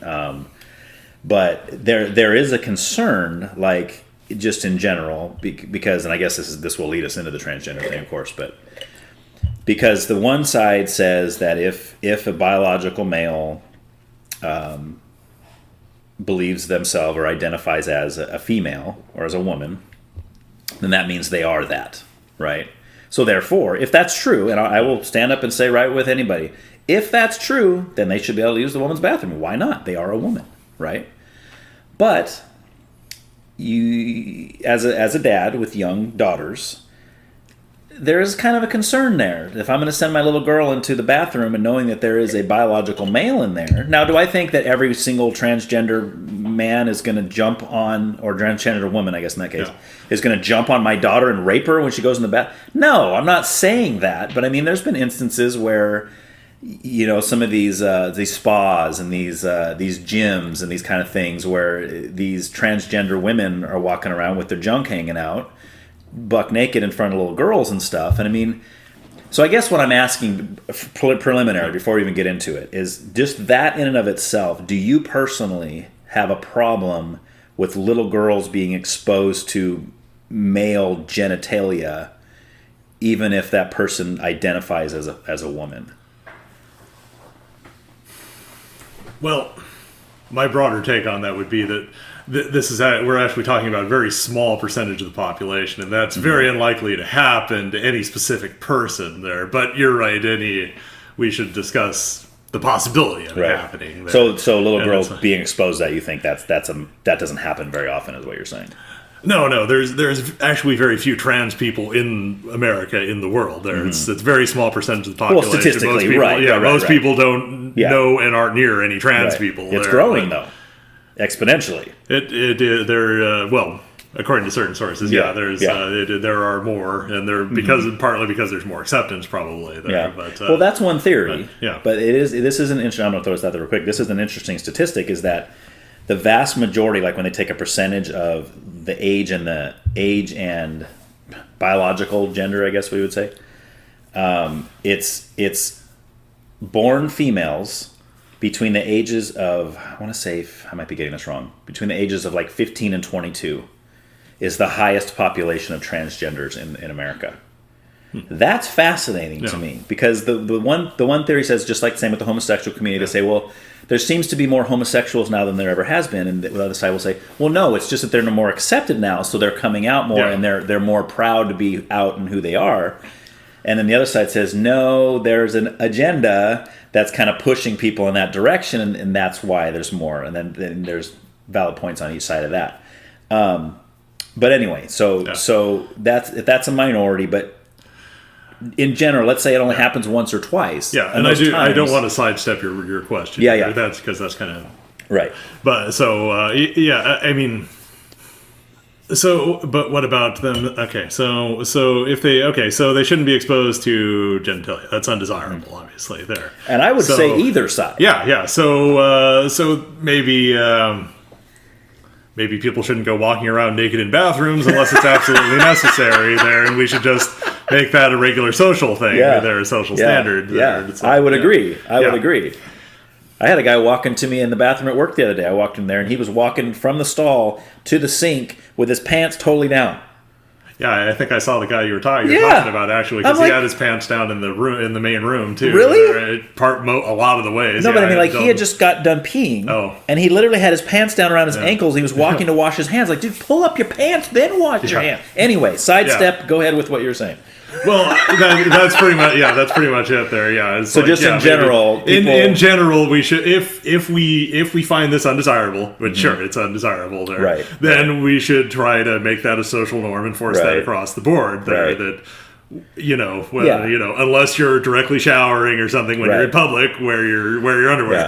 Well, that brings up another good point. So you have somebody like Leah Thomas, who's the transgender swimmer, biologically male, identifies as a female, so competes in the women's swimming, and there's been plenty of the teammates of that person that have been, they don't, because they all change, they all take showers and the same thing, and I'm probably with you in saying that, is that happening to the vast majority of the population? No, I don't think so, right? I don't think that's actually happening, and there's been a few cases where it's been shown that the guy wasn't even really transgender, he was just pretending to be, because he's like, hey, I can go in the women's locker room and I can have peeping Tom Day all day in here, but that's minority too. I'm sure that's minority. You got some of the guys in the jails. They're like, oh, I'm transgender woman. Oh, well, let's put you in the women's prison. And he's in there now. He's the Mac Daddy in there. He's sleeping with a different woman every day. He's like if you're in jail for life, hey, that's not a bad little scheme you got there. That's probably happened a handful of times. Yeah, right. And again, I know I'm with you as far as the frequency of that, I'm sure, is not very high. But you would, just on a ground level, you would agree that that's probably not a good idea for little kids to be exposed to naked people, regardless of their gender, really, if you ask me. Sure, yeah, by our modern standards, sure, yeah. I mean, of course, it wasn't that long ago that everybody was walking around naked all the time. That's true. And it's, That's true. We have much more strict rules about that. There. Right. It's like, right. But partly because of our technology and our increased prosperity, we have access to swimming clothes and whatnot like that. So, so people don't bathe naked and, Right. And of course, people also used to all sleep in the same room. The vast majority of the population there. Right. So yeah, parents would bang right in front of their kids there, and that happened for all of human history until very recently there. So I don't know. Do you think though? Do you think? I'm pretty sure that's what. Yeah, I mean, when else would they? When else would they do it? And those people were producing lots of children because they died. Yeah. So it's like that's true. I guess. I'm not. I'm not in favor of these things. Right. It's just it's not as abnormal as we think of it from our last position of the last. Yeah, less than a century. Well, it's hard to even fathom that because I can't even imagine. I mean, because as parents, like now, that's one of your biggest fears ever is for your kids to walk in. Yeah, it's like that's the most horrific thing that could even happen to you. It's like, and you think about your own parents. You're like, I never want to see that. That'd be horrific for the kid too. It's like I don't want to. Especially the younger the age. I mean, if they don't even know what that is yet, and they walk in on something like that, But so I guess it is kind of hard. One of the greatest luxuries we have. I mean, we have so many luxuries we have access to, but one of the greatest ones is privacy. Yes, and that's a whole different dynamic of humanity than people have. Like lords in their castles could have privacy. They could have their own room there, but everybody else was just in the same sleeping on the floor on the hay in the same common room. There. I wonder if they would tell them, hey, close your eyes real quick. I'm about to sleep with my wife over here. Just don't peek, okay? But again, I'm not saying I'm in favor of that. There, it's just that's just the way it was until very recently. Right, right. It's like, yeah. So. Okay, so just to throw this out there. In theory, if 30 years from now, the transgender, whatever we want to call it, I don't want to call it a movement because I know that implies something that's probably not true either. But let's say that it just grows to the point to where the frequent where these incidences that we're talking about that right now are infrequent become very, very frequent. At that point, do you see yourself as the person who would stand up and say, "Hey, we got to do something about this. This is getting out of hand," or is it kind of like, "Well, that's just the way it's going. That's just the normal evolution of"? I don't think so because I always try to think I don't have these feelings, fortunately. I don't know what it's like. Nobody would do this by choice because of all the consequences they have to suffer. So they must feel very greatly about it. It must be very important to them in ways that being transgender, you mean? Yeah, Okay. yeah. These feelings they're having must be very important. They must be extremely strong in order to accept all the consequences that they're going to get there and go through with it there. I don't have those feelings, which I'm fortunate in that regard. I mean, I suppose, because I don't have to deal with that there. Well, now that though, you can get yourself into some trouble even wording it the way you just did. I say you're fortunate to not feel. They would say, "What do you mean? Are you saying I'm not fortunate because I am feeling this way?" because I don't have to suffer those consequences that they're suffering. Gotcha. I don't have. I have the luxury of not understanding what they're going through entirely. Right. But that doesn't mean that but I'm not going to deny that those feelings exist there. Oh, I don't either. They must feel them very intensely there in order to undergo that. Right. And so, it's like those. See, I just have this idea that people should be able to function in society without judgment and harassment. There, I would agree. I would agree. And so, And so even though I don't understand that directly from personal experience, I can appreciate that they have these it's very important to them, as important things are to me. Right. And so I think just like I should be able to go to function, I function relatively well in society without any harassment or anything. Right. So should they. So should everybody there. That should be our basic thing there that we won't. Well, to do a hypothetical, I mean, I'm assuming that you're a heterosexual male. Yeah. Right. Yeah. So it'd be like if tomorrow it turned out that a big group was saying that heterosexual males are the bad guy, or they're the ones you gotta worry about, and then all this stuff gets thrown onto you. Then you'd be like, what the heck? Yeah. Yeah, exactly. Yeah, because to you that's your reality. Yeah. And I totally believe that is their reality. Yeah. I don't think there's probably a small portion of them that are making it up and pretending or whatever. But I really do think that something is going on with them. Yeah, it must be. But then we get into the realm of what is that? And the one side will say, well, it's a mental disorder, gender dysphoria, where they believe themselves to be a gender that they're not. Then the other side would say, no, it's not a mental disorder. They literally are a woman trapped in a man's body. They've always been a woman trapped in a man's body since birth. They didn't say anything until this time in life. Now they've come out and announced it to the world, but they've always been that, So I guess do you fall into one of those two camps or nowhere near those? See, I don't, because... See, I don't think that. I mean, you're right. People do that. It's the new version of when I was a kid. Homosexuality is a choice or not. Sure. That was the choice or not. It's pretty much the same thing that people talk about. It's like, but I never really thought that was the issue. There, it's like people make choices all the time. They should be allowed to make choices all the time. No, I agree. So even if they're not, so whether it's a mental disorder, there, if it is that, then that's the way they are. Right. They're. Should they be in institutions and heavily medicated, or should we just allow them to be functional members of society in the way that they need to be to function? Right. I'm with you there. Yeah, I'm with you there. I feel like that about anybody. Yeah. Even if it's a position that I disagree with, or from my Christian perspective is sinful. Yeah. That doesn't mean that I'm going to say, therefore, you should be locked away in prison because you have a different sexual identity than me. It's like, no, I can in the same breath say, I don't agree with homosexuality, but at the same time say, I have gay friends. Yeah. I don't not like them. I'm not saying, hey, I'm not going to talk to you ever again because you're gay. I mean, that's to me, that's stupid. I mean, that's their own personal thing. And I think it is very real to them. And, and you're right, whether it's a mental disorder or not. Like you take any other mental disorder. You got some of the people we deal with at the library that are schizophrenic and all kind of thing. Do I think that we should be mistreating those people? No, absolutely not. Yeah. But if he freaks out and starts hitting people or brings a gun in and starts waving it around, something's got to be done, right? Because otherwise, other people are going to get hurt by that, But yeah, the transgender community, as long as they're not doing stuff that's harming anybody else, then they should be, treated as such. But I guess, and the question I'm always asked when I say that I don't agree with transgenderism is, Ryan, why do you care? Like, why didn't you just leave him alone? individually, to go off what I just said, individually, I have no problem leaving them alone.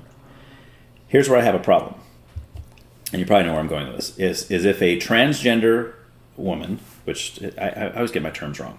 From my understanding, a transgender woman is someone born biologically male who now identifies as a woman, correct? Sure, yeah. Okay. So they want me to call them she, her, that kind of thing. And then that doesn't even get into all the other pronouns and all the weird demon self and demon, all that stuff that people are saying. You've heard all that, right? There's millions of... there's a lot of, I mean, it makes sense to say she, her if you think you're a woman. Okay, that makes sense to me. The they, them thing's a little strange to me because it makes it sound like there's more than one of you, like you're split personality, but I kind of understand where my daughter had to explain that one to me. I think I grasp that now. But it's the idea that I'm being forced to call you something I don't believe you are.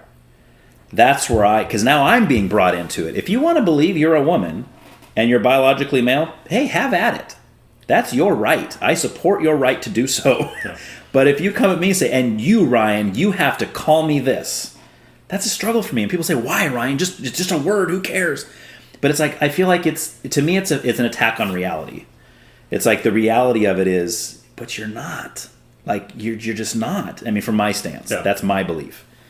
So by someone asking me to use those words, now I'm being forced to say something that to me is a lie, right? So I'm being forced to lie because if I don't, then this person's going to get all ticked off at me and cause a big stink or whatever, and, people are losing their jobs over this stuff. There's all these things going on. That's happened a handful of times, yeah. Yeah. And, of course, Jordan Peterson profited greatly off of it there. But, you like Jordan Peterson or no? No, he's a sleazy grifter, is what he is, who performed malpractice to his patients there. But that's a whole different thing, though. Yeah. But he just profited a lot off the whole transgender thing.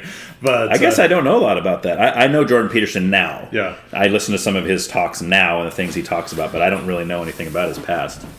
Yeah, but that's a whole that's just a whole different podcast to talk about that.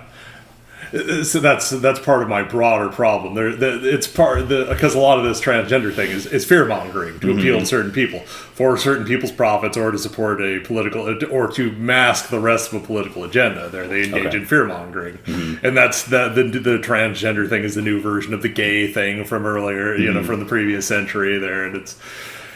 And then there's a lot of people making a lot of money off of demonizing these people there. But that's always going to happen there. And then certain people fall under the influence of these people there because they can, some of them can talk coherently, or just because they say things that they otherwise believe, they agree with there. I think you mentioned this a minute ago, and I meant to respond to it, but I think there is, in a sense, you're right in saying it's very similar to the gay community back in the day. But there's a big difference there, though, because I think with the gay community, there's nothing that's not a reality there. This is a male saying that I'm sexually attracted to other males. That's an actual fact. You are that, right? I have no problem with that. You're not asking me to call you something you're not. You're like, Ryan, call me a gay man or a homosexual man, or just call me by my name, maybe. But if they want the labels, no, I'm a homosexual male. Great. Yeah. No problem there, right? From my stance. I mean, I can call you that, no problem. If that's what you want to be called, I don't feel like I'm violating my own conscience in any way. I'm not violating reality in any way. But with the transgender thing, it's almost like that's the difference, right? It's this is a claim that goes against what I would call reality, what I would call biology, what I would call, science. Right, in a sense. And the argument I always get is, well, Ryan, people aren't boiled down to penises and vaginas. I never said that. I'm not saying that that's all people are, but that is a big part of what makes a person male or female. I mean, it's not the only part, but it's a big part, right? And you're right, it's not the same thing. It's just a lot of the propaganda and the language people are using are borrowed from that previous time there. But that was my own. But as far as the fear goes, right? But just to get back to the actual issue there. Sorry, why don't you restate your question there? Oh shoot, I don't remember what it was now. Yeah. Well, I know where I want to go next. I don't remember where I just was. My mind works this way. I bounce all over the place. Yeah. That's why I take notes. Yeah, that's a good idea. But I mean, let's just go back to this just in general, transgenderism. Do you believe that a transgender woman is a woman? or transgender man is a man?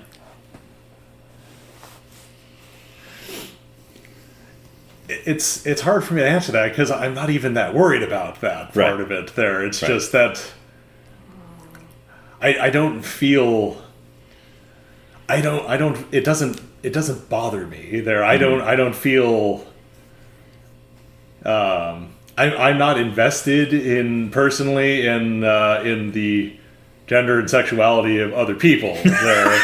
And it's so it doesn't. So however they function, it just doesn't bother me. Right. As long as they're not causing harm to anyone and so on. There. But if someone asks you, call them. I would accommodate them because it's polite there. Okay. And it's I don't. You don't want to cause a stink. You don't want to. Yeah, I don't.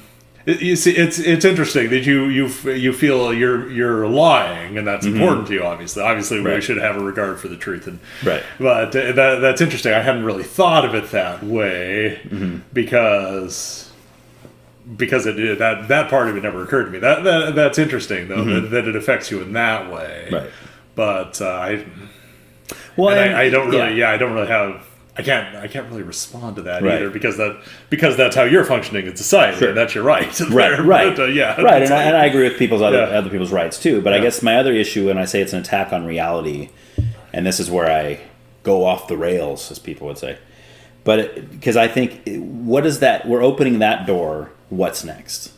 Like if we open the door to saying whatever a person believes in their mind is reality.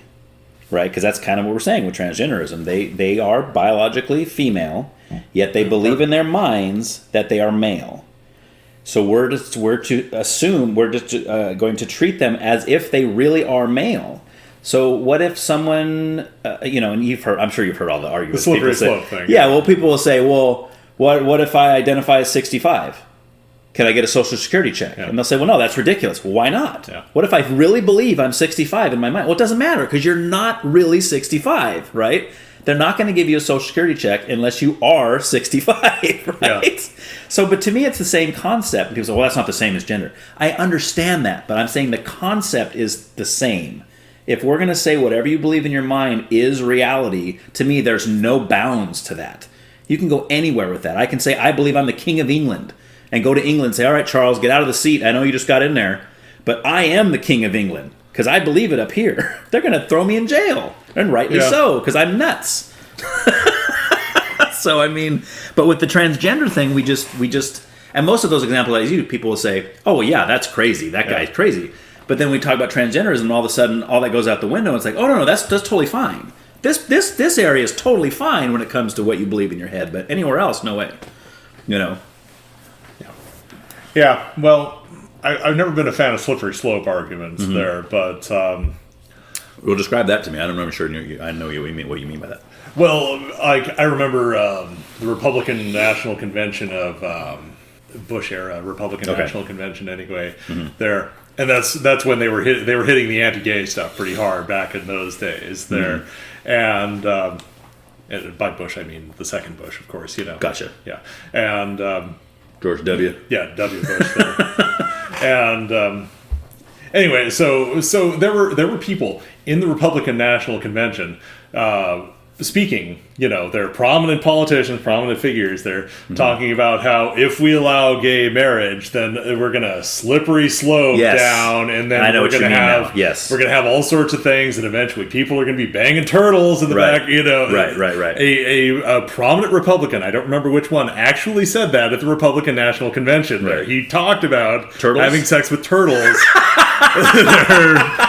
As the end result of the slippery slope of allowing gay marriage. Now, are we talking about like a normal sized turtle, like a Teenage Mutant Ninja Turtle size? Yeah, I don't know if he had thought it out. Because if there was a girl one of those, it might be kind of good looking. Who knows? It would be much more workable there. Yeah, but it's like, and that's not to say bestiality doesn't exist. No, it does. But it's very. It's just another small thing. It's another small thing. But that doesn't. But that doesn't directly address what you're talking about. Well, but it kind of does. It explains what you mean by that, and I see what you mean. And to me, that's what I would call an extreme. Yeah. Because you're going from something over here to something so far, and if we're 300 years down the road, hey, maybe it is going to be acceptable to have sex with turtles. I mean, they're already doing the the lifelike robots and all this, the sex robots and stuff. I mean, who knows where we're going to go? Maybe you'll have ones that look like turtles. Maybe somebody has a turtle fetish. I don't know. But to say, like, with you could look at everything that happened with the gay community, like in the 70s and the 80s, and when that kind of became more prominent.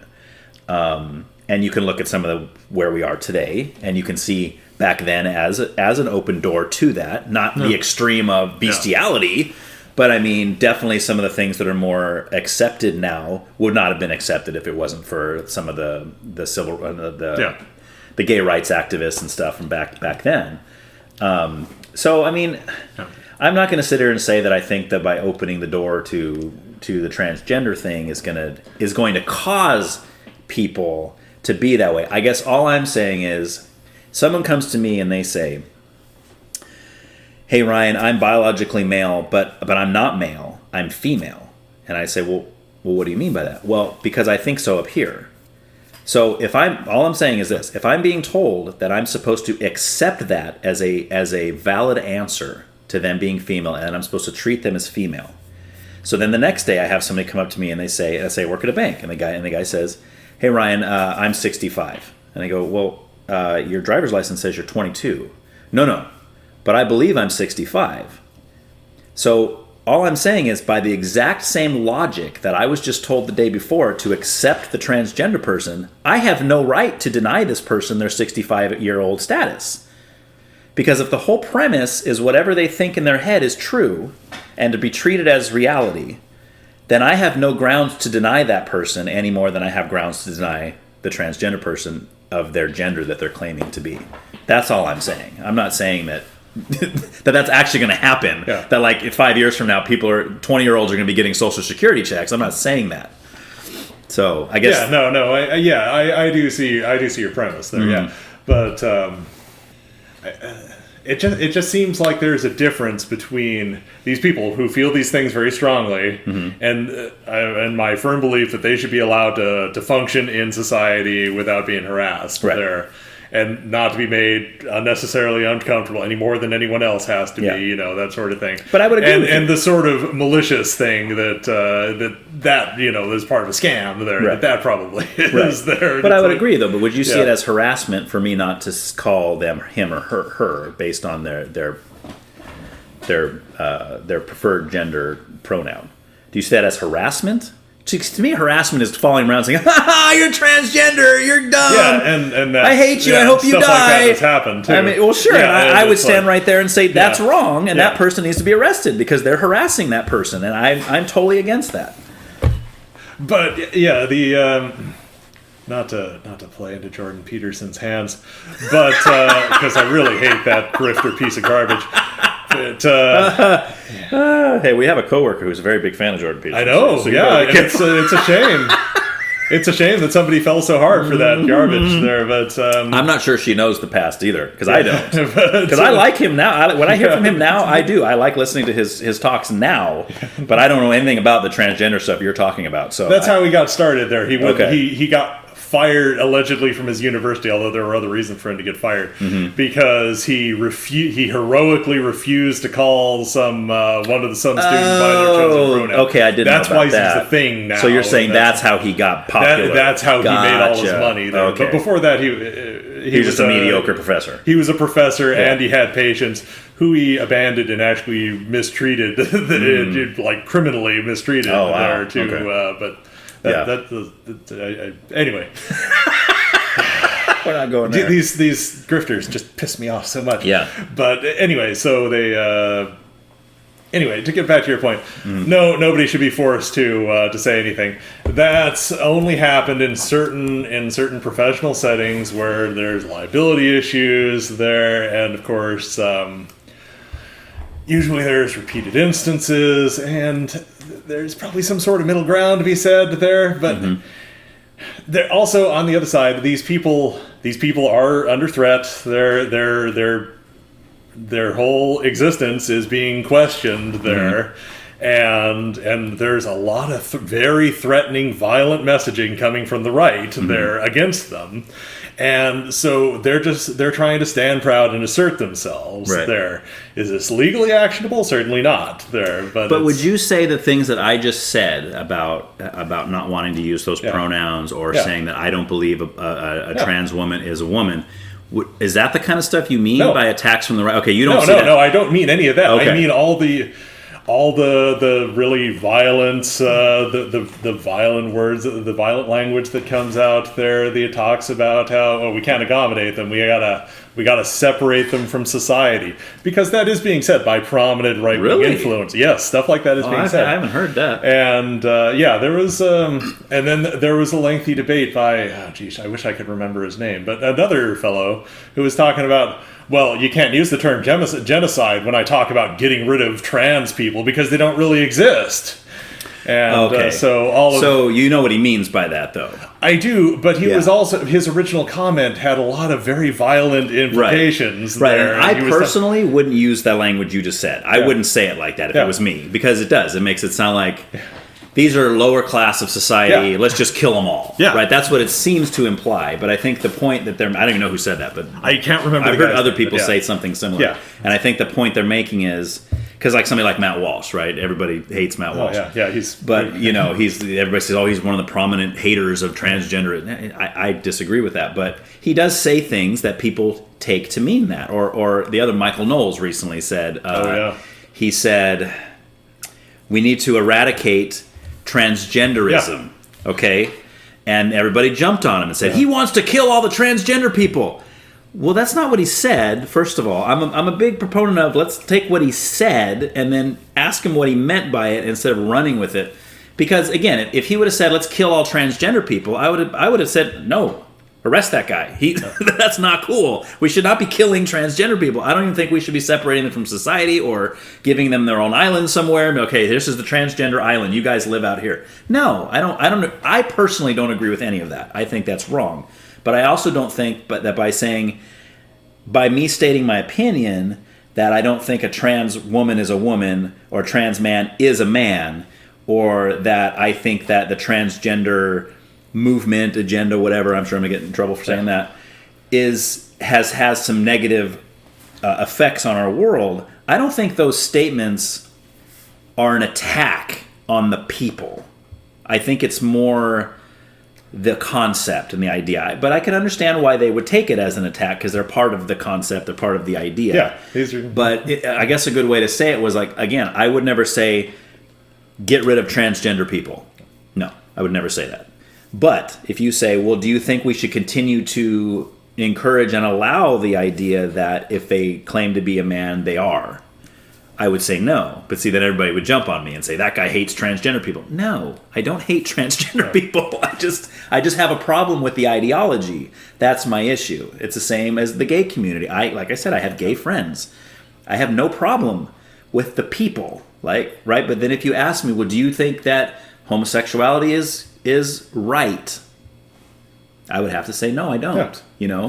But I also support anybody's right to live however they want. Exactly. If you want to live a homosexualized life, that it's a different thing to say, I support your right to do so. But if you ask me, yes, but Ryan, do you think this is the right lifestyle? Do you see, those are two different questions. They are two different questions. Yes, and we're entitled to judge other people. Right. We're not entitled to harass them or threaten them. That's my firm stance on the matter. Right. And we don't disagree on that. Right. Exactly. It's like, And, well, I think a lot of people on two sides of this issue, they don't really disagree on that much. Yeah. The problem comes in when statements are made, things are said, and one side will take it to mean something that person didn't mean by it. And then they run with that, and that's the headline, right? Michael Knowles, perfect example. Michael Knowles said he wants to eradicate transgender people. That is what the headline said. Yeah. That's like, but that's not what he said. That's totally different than what he said. But then there's also a lot of... So this is just the realm of what influencers are saying there, too. Mm-hmm. There's also a lot of practical steps that are being taken. There's legislation in several states that has been or is in the process of being passed, forbidding people from wearing clothing opposed to their gender there, and that's not quite what it says, but it's something very similar. Cross-dressing. Yeah, opposing or forbidding cross-dressing, and then there's a lot of anti-drag things there, and things like that. And, we'll talk about that too, because there. I haven't heard about the cross-dressing thing. Which I don't. Yeah, there's several states there have legislation either is recently passed or still in the works. They're forbidding, requiring people to dress as their biological gender. Okay, and that things like that really piss me off. Because people should be allowed to function in society however they want. People should be able, just like people should be able to choose to dress however they want. B, and that's all super arbitrary too. There, it's like lots of women wear pants. Yes, all the women I know wear pants. Actually, there. Well, back in the 1920s, men wore dresses. Yeah, and but by back during back in the earlier part of the 20th century, women, and in the 18th century, women wearing pants was talked about with the same apocalyptic fervor that everything else is now. Right. There was the bloomer movement there. Women weren't even wearing pants; they were wearing bloomers, which are similar but slightly different from pants there. Right. And that was going to be and there were a lot of serious people talking about how that was the destruction of society. The family was going to be destroyed by all these women wearing pants there, and it's like and. And it's like that obviously that's changed there's a lot of conservative women that kind of support most women there's a handful of women I know maybe that wear skirts on a regular basis there. Most women wear pants. Yeah. For obvious, for the various practical reasons of pants that we don't need to go into. But see, that's cross-dressing, though, by a certain standard. Of course, there. So I'm with you on the cross-dressing thing. Like I said, I haven't heard that legislature, but I would oppose it if it was there. But I mean, before we leave the clothing thing, though, you wouldn't say that people should be able to wear whatever they want, would you? I mean, like, do you think that, like in well, I guess we won't go to under 18. Let's just talk about adults first. Yeah. Do you think adults should be able to literally wear whatever they want or whatever they don't want? Like, do you think I should be around to walk? Should I be able to go to work naked, or should I be able to walk down the street naked, or within certain exposure limitations? If you want to go without your shirt and pants, as long as your genitalia is covered, well, that's cool. Whatever. Yeah, that's accepted right now, right? Yeah, because that's pretty normal. Yeah, especially you go to a beach place, you got a guy riding with nothing but his that swim used to be on. Against the law. Sure. But like right now, like where you stand, do you think that if they pass a law tomorrow that said there are no clothing laws? Yeah. And you're allowed to go to work naked, you're allowed to ride your bike naked, you're allowed to do whatever, like just buck naked. Would you be in favor of that, or would you be like, nah, maybe we shouldn't have passed that law? Well, I suppose I would broadly be in favor of it, because I think people should be able to do generally what they want, as long as it's not doing anyone else harm. I don't know. So we take. If I saw him naked, it might do me some harm. Yeah, and so we take this thing, is nakedness doing people harm? Mm-hmm. Well, and then again, not being naked is a luxury that we have in our times because we all have access to clothes.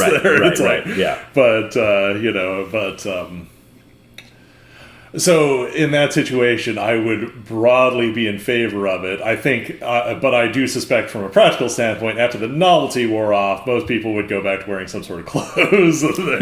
Probably. I mean, to me, that goes back to Adam and Eve, right? Yeah. I mean, that's the first instance. Yeah. If that's true, it's the first instance of clothes. Yeah. Right? They noticed they were naked after they had ate the fruit. But what I have heard about, and I haven't heard about the cross-dressing, but a lot of the legislature that is being fought over and argued and stuff is about puberty blockers and reassignment surgeries, and it's not just about adults. That's not the problem, right? I haven't seen a whole lot of people up in arms about that. It's what's happening in schools. It's parents that are oftentimes not even being told what's going on with their kids because they're like, oh, well, my dad will be mad if he finds out I'm transgender. So maybe good-heartedly, the teachers are like, well, we need to protect this child because their dad's going to beat the crap out of him at home if they find out he's transgender. Kind of see that? Kind of see where I try to put myself in people's shoes. I'm like, well, maybe I might want to protect the kid But I think the parents have a right to know these things, and I definitely don't think that teachers have the right to get puberty blockers for children that are not their own children. There's a lot of talk about that, but Right. I have yet to see much evidence that that's actually happened in any circumstances. Now, there have been circumstances where children have expressed, I feel this gender Right. dysmorphia, I feel that way, and they haven't told the parents. Right. But and I'm in favor of that because they should be able to express, they should be able to say these things, and probably expressing them is better than having to keep them balled up because they feel Right. threatened. They don't feel able to talk about that, in a straightforward manner Right. at home there.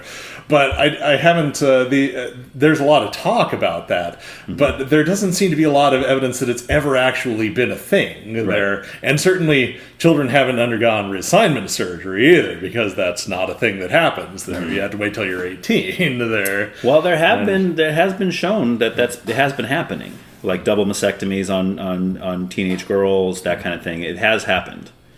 Maybe not on a broad scale, but I mean it's. But let's say the parents are on board with it. Let's change this up a little bit. Let's say mom and dad are totally okay with their 13-year-old daughter transitioning into a male. Do you think it's okay for those parents to allow them to have their breasts cut off and have a fake penis attached through surgery and close up their hole or whatever? I don't know how it works. The whole thing, sure. I'm not a genetic surgeon, so. And again, the level of panic that they've excited over this is not really proportional to the amount that it's actually happening, Right. which is almost certainly hardly at all. But the fact that it is happening is worth addressing. Right. And so, but again, it's not. I just want to reiterate, it's definitely not the epidemic that people seem to think it is. There, it's not happening all over the place. It's just a very, very small percentage of the population that even feel these emotions. Right. There. Right. But getting back to addressing your question there.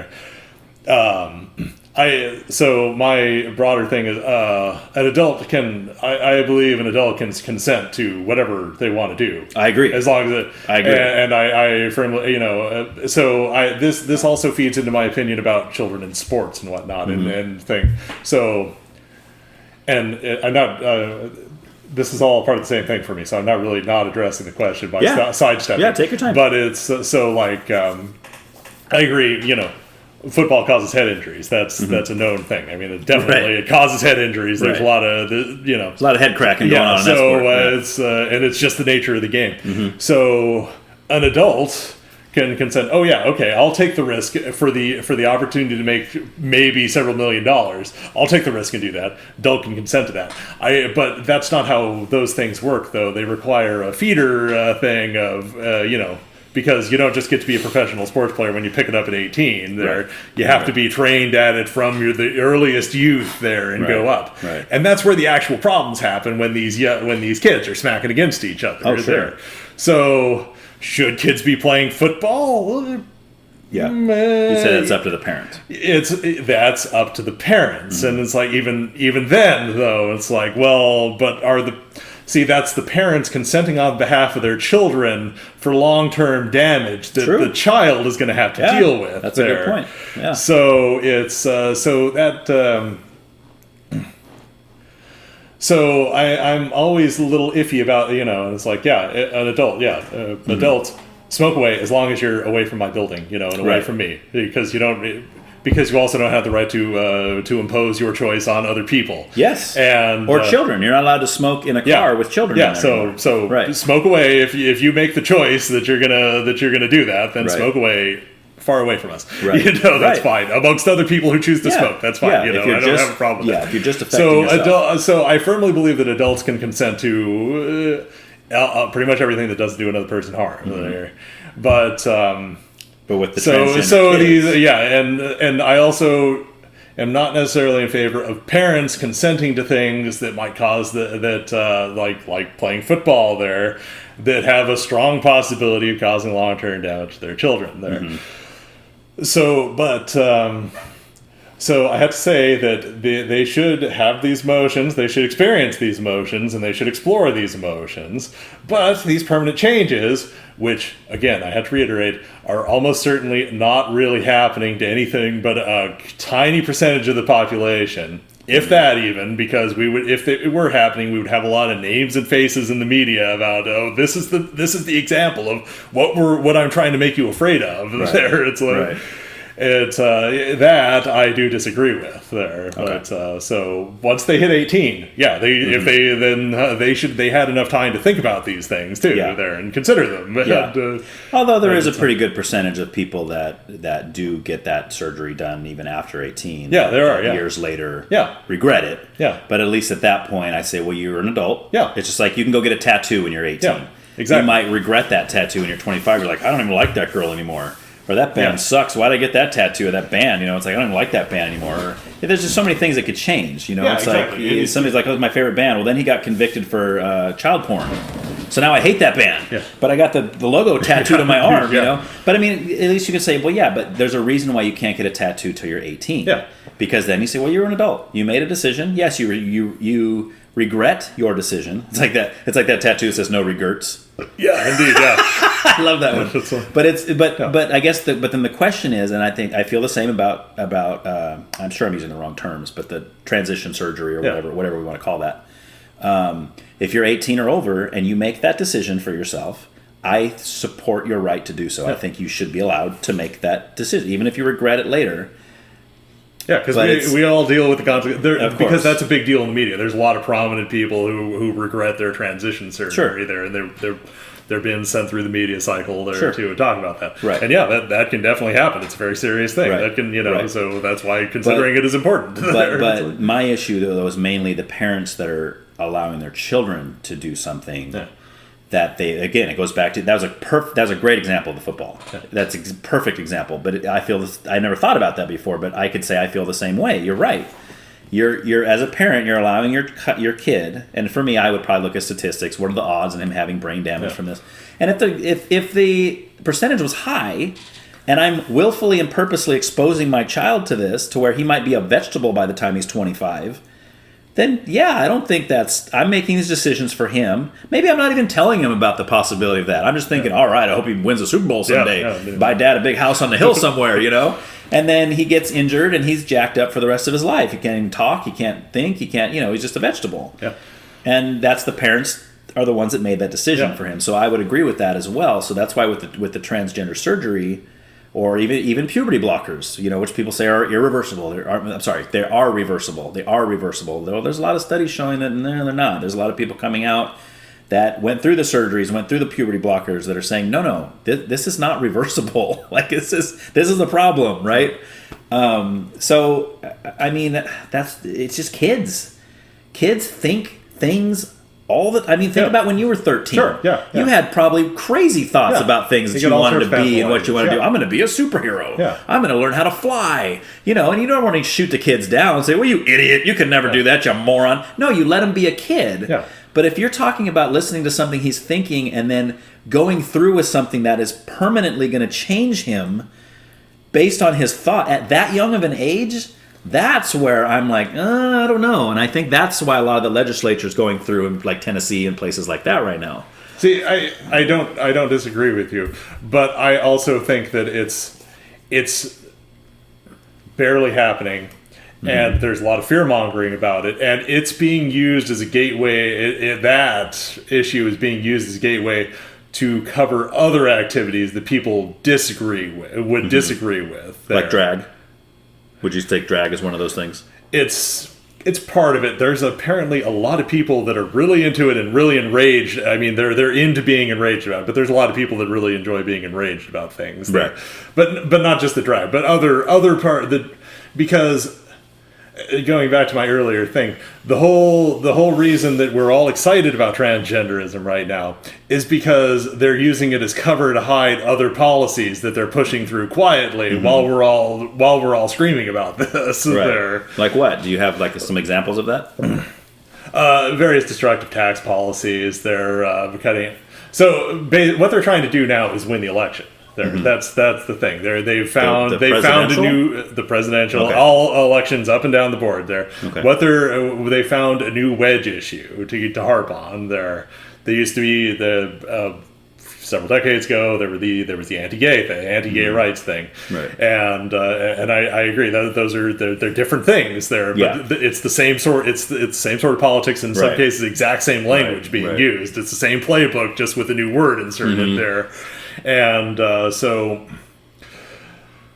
yeah, we're all concerned about protecting children. But what's being done is, from a propaganda standpoint, is they use that as cover to because obviously they're going to start cutting taxes for a lot of people that should be paying more taxes. They're going to start slashing taxes. That's always unpopular there, at least among people that aren't. But what they're going to do is. They're also after women's rights. They've made that very clear in legislation they're doing there. So this is a portion where the slippery slope actually does seem. We can't. I'm not a fan of slippery slope arguments, but we can't deny it.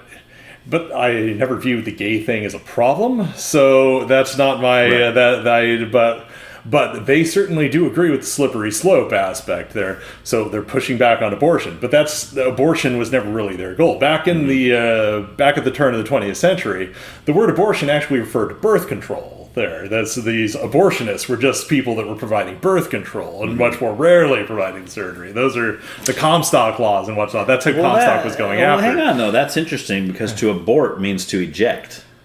So it does, but that's how the terminology was used back then. Though birth control was the same thing as abortion, though, and that's what the Comstock laws were opposing. When it talks about when Comstock himself and other writers were talking about abortion at the time, they were also talking about birth control, and we see they're pushing back on birth control too. There's a lot of There was that tape that came out about the Tennessee legislators who were talking about how they were going to move against birth control next there. And not to mention, and I also think the drag and clothes thing is another side, is like a side attack on that. Eventually, they're going to have women back in skirts there too, long term. There. Well, let's get to drag in a minute, though. But so the idea that someone's going to be fighting against birth control, is very strange to me because it's strange to us now. It doesn't make any sense. Like, I understand why they're going against abortion because the people that are anti-abortion believe that you are killing a baby. That's their belief, right? But birth control.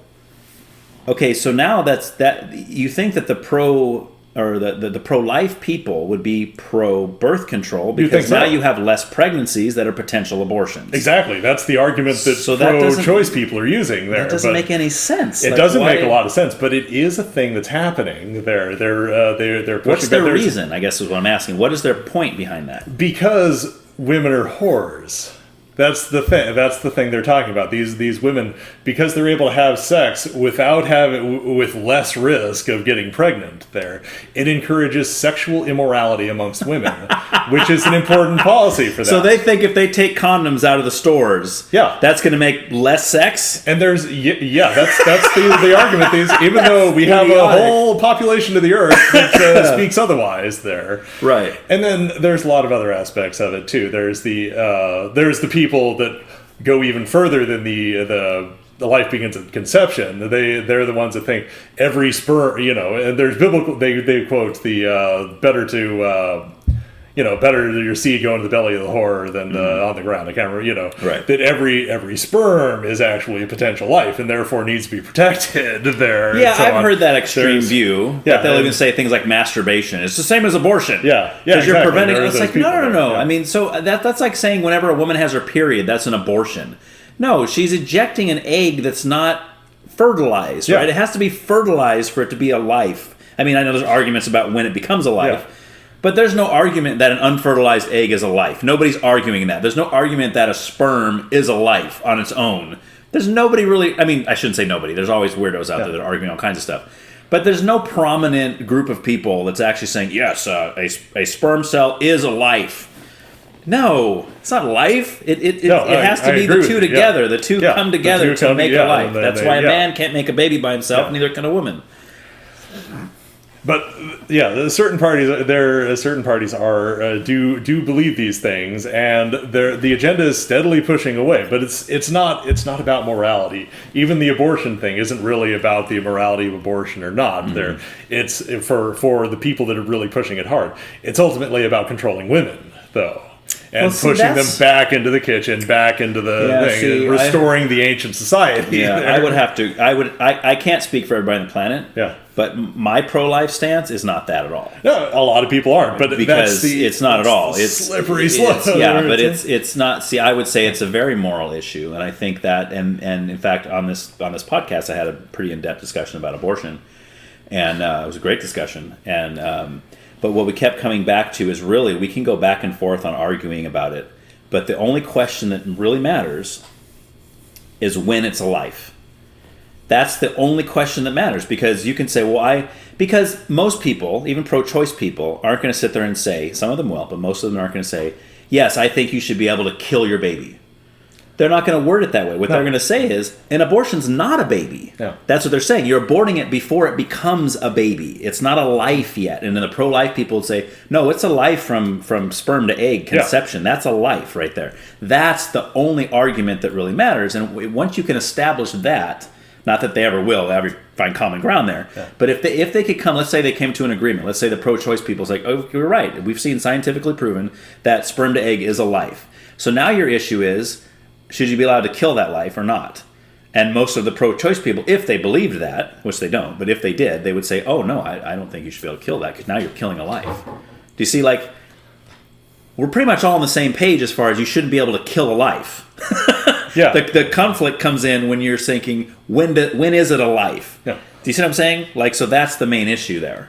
So from my own standpoint, it is definitely a moral issue. The reason I'm against abortion is because I believe you are killing a baby. You are destroying a life that you might not want, okay, but you helped create it, right? And then everybody throws the rape or incest in it, right? You talk about a hardly ever happening thing, right? That's what they always use as the excuse. But the truth is, the vast majority of abortions have nothing to do with rape or incest. Yeah. It has to do with people having sex with people that they're not married to, people that they're just having one-night stands, and think, oh crap, I don't want to have a baby with this person. Yeah. And it's guys and girls. Some guys even force the girls. The girls, I don't want to get an abortion. Oh no, you have to, because I don't want that baby. Yeah. And then they're pressured into. It comes from both sides. It's not a male or a female thing as far as push.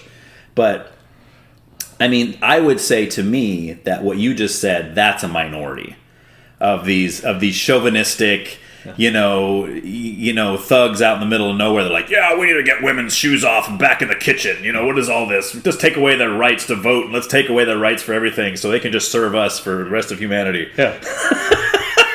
I'm sure there's psychos like that out there. Yeah. But I don't think it's very big. I think it's a very small minority of people. I hope because not. I've never met anybody like that in my life. And I've talked to lots of people. I've never had anybody that says that. But see, I have had people say that they've met people like that, but then as I question them and get down to it, it's more like, oh no, that guy said some things that leads me to believe he feels that way. But it's like, that doesn't count. You ask him flat out, hey, do you think all the women's rights should be revoked and then and they should just do nothing but make babies and cook meals for their husbands and that's it?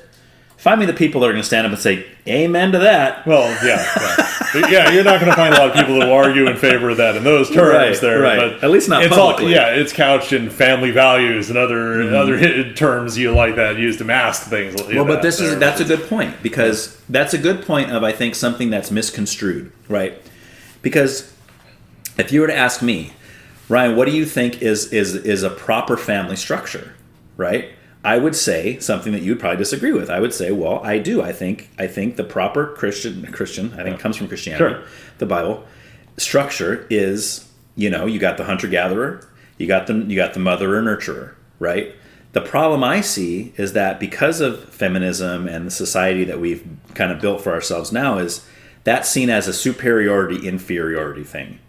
Where, the man's superior and the wife just waits on his every beck and call. And it's to the point now where, like, stay-at-home moms, because I know a lot of stay-at-home moms, they get ridiculed. And they get told things like, well, don't you want to work for your, I mean, what do you just serve your husband and your children? And she's like, yeah, I take great joy in serving my husband. Oh, you're just brainwashed to think that's what you're supposed to do as a woman. That's your only job. You're just a baby making machine. And they're like, no, what are you I love this. I love being able to stay home with my kids and homeschool them. And I love being able to have a hot meal waiting for my husband when he gets home because he's providing for the family. He's working all day. But that's seen as, that's frowned upon so much now, it's some kind of bad thing. Yeah, it's good that she has the choice to exercise what makes her happiest, though. That's when you come into the problem, though, yes. Because as long as she had full range of options there and she chose that, and that's how she's happy, fantastic there. Sure. But because of our structure. Because of her, that's great. That's. But what if her happiness was to leave her husband and children and go find some other guy she wants to shack up with? You'd say that's good? She's happy. Yeah, but she's just destroyed her family. Yeah. Those kids are going to be in therapy, and they're going to have all these issues now because the mom destroyed the family. It's the same as a dad does the same thing. Yeah, there's usually reasons for divorce, though. It's not just that. Yeah, it's like it's usually something selfish, though. From one side or the other. And it's like, which a marriage isn't about selfishness. It's about you putting your own wants aside and serving your spouse. And then there's the thing about, children from divorced families have worse outcomes, but they're the worse outcomes than children from, I can't remember the terms, but obviously a child from divorce is probably from a conflict-ridden home, which always have worse outcomes than that. So the divorce is only part of part of the story there. But, in some cases, maybe that was better for the child. Yeah. If, say, it's an abusive, let's say the dad's beating the crap out of the child all the time. Yeah, the mom takes the kid and leaves in the middle of the night. Maybe that's a better outcome. But the best outcome is that dad doesn't beat his kids and his wife, and he does his role as his head of his household, and he leads his family properly. Right? That's the best way to do it. Yeah, as long as everybody has the choice involved, then it's but we say that. But what if the dad's choice is to beat his kids, and that makes him happy? I guess the only point I'm making is a person's happiness isn't the end all, because his happiness is causing unhappiness for others. Yeah. You see what I'm saying? So if I say, "Oh, it makes me happy to beat the crap out of my wife and my kids," you wouldn't tell me, "Good, Ryan, I'm glad you're happy." No, but that was the right of a man to do whatever he wished to his wife and children because they were his property. For a significant percentage of human history, there in certain societies, a wrong right. It was was wrong. I think we can all we should all be agreeing that is wrong. Slavery was also a right. And I don't think any of us is so say. now people have the freedom to get out of those situations there. I mean, you remember, no-fault divorce is actually a pretty recent innovation there, and right. And do you think it's a good thing? Yes, because people have because it was also the law beforehand, not just before no-fault divorce happened, but it was also previously the law where a woman couldn't divorce her husband for any reason. Only a husband had the right to divorce his wife there. Right. And so we got more progressive policies from that there, and that ultimately led to no-fault divorce. Right. So if people really think they should be divorced, there's a good chance it's probably the best that they're divorced. Right. I think we disagree on that too. I think and I think we'll get into biblical stuff in the next section. But in the Bible, you probably know this because I think you study the Bible some. There's only one reason in the Bible that divorce is okay. Do you know what that is? No. It's infidelity. Yeah. But even then, it's not commanded. No. It's not saying if your husband or wife cheats on you, then you should get divorced. It's allowed at that point, right? It's an allowable offense. And I know plenty of couples that have survived infidelity and are even stronger marriage now. I'm not condoning infidelity. I think that's the worst thing you can ever do to your spouse and your children. But it doesn't, that in of itself doesn't mean that's the end, right? But most of the people that I've talked to that are either going through a divorce or have been divorced, and you start talking to them about why, it's almost always, she doesn't make me happy anymore, or he doesn't make me happy anymore, or the butterflies are gone, right? I need to go get the butterflies back, and then they do. And I talked to them later, and they got the butterflies back, and that lasted about 6 months, and then they go away again. That's the way it is. You can't. You have to have every 6 month new flame if you're going to keep the butterflies going for the rest of your life. You know what I mean? So. But anyway, before we wrap up the political section, we've mentioned a few times we talk about drag, and you said there's a big attack on drag. Yeah, definitely. Yeah. Well, but see, I would word it differently. I don't see a big attack on drag. I think there's a very recent attack on what's happening, but I don't think it's drag queens that's the problem. I think it's what's happening with the drag queens recently, right? Because drag queens have been around forever. Yeah. Why the recent attack on drag queens? Well, because of things like Drag Time Story Hour, because of things like all the videos of young children in drag shows that are parading themselves on stage, and whether that's a minority or not, it's happening because there's video footage of it, right? Sure, It's happened now. If it's happening on a grand scale, I don't know. Yeah. But the people that I know of that are attacking, quote unquote, the drag thing, that's what they're attacking. No, I haven't heard anybody say, we think all drag shows should end for the rest of the world ever. What they're saying is, you should not be allowed in a drag show building if you're 18 or if you're younger than 18. And they're saying, we do not think drag queens should be reading our children's stories at the library. Those are the two arguments that I've heard, and they both have to do with children. Yeah. They have nothing to do with men dressing as women and dancing provocatively. Hey, that's up to them. And if other men want to go watch that or women want to go watch that, hey, you're all adults, knock yourself out. I got no problem with that at all. I'm not going to go to a drag show because that's not what floats my boat. Yeah. But if it floats your boat, go for it. But if you got a 12-year-old in there and they're being exposed to this and they're dancing up on stage and you got little Billy who's going to be a drag queen someday and the parents are all... See, that's when I'm kind of like, okay, what are we doing here? You know, that's the argument from what I've seen. Well, this relatively new movement of the drag time story hours, which has apparently happened occasionally and had been violently resisted in some cases there by counter protesters. Well, such a weird thing. Who thinks of that? I suspect the intention was to build tolerance. Though. It is. Yeah, it's to normalize it. Yes. Yeah. Normalize it so that because you have a lot of angry people with guns standing around outside libraries threatening people when this is going on, right?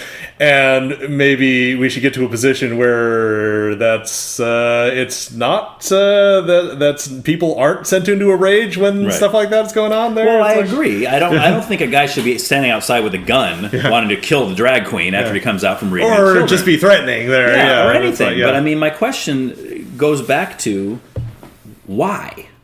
Like, who is sitting there thinking, okay, all right, guys, we got these story times. These little young children are being read these awesome stories. These are great, awesome. Hey, you know what would be good? What if we got a guy in a dress to come read the kids a story? Yeah. I cannot fathom why that would be a benefit. I understand what you're saying, and that's probably why. We want to make men wearing dresses normal.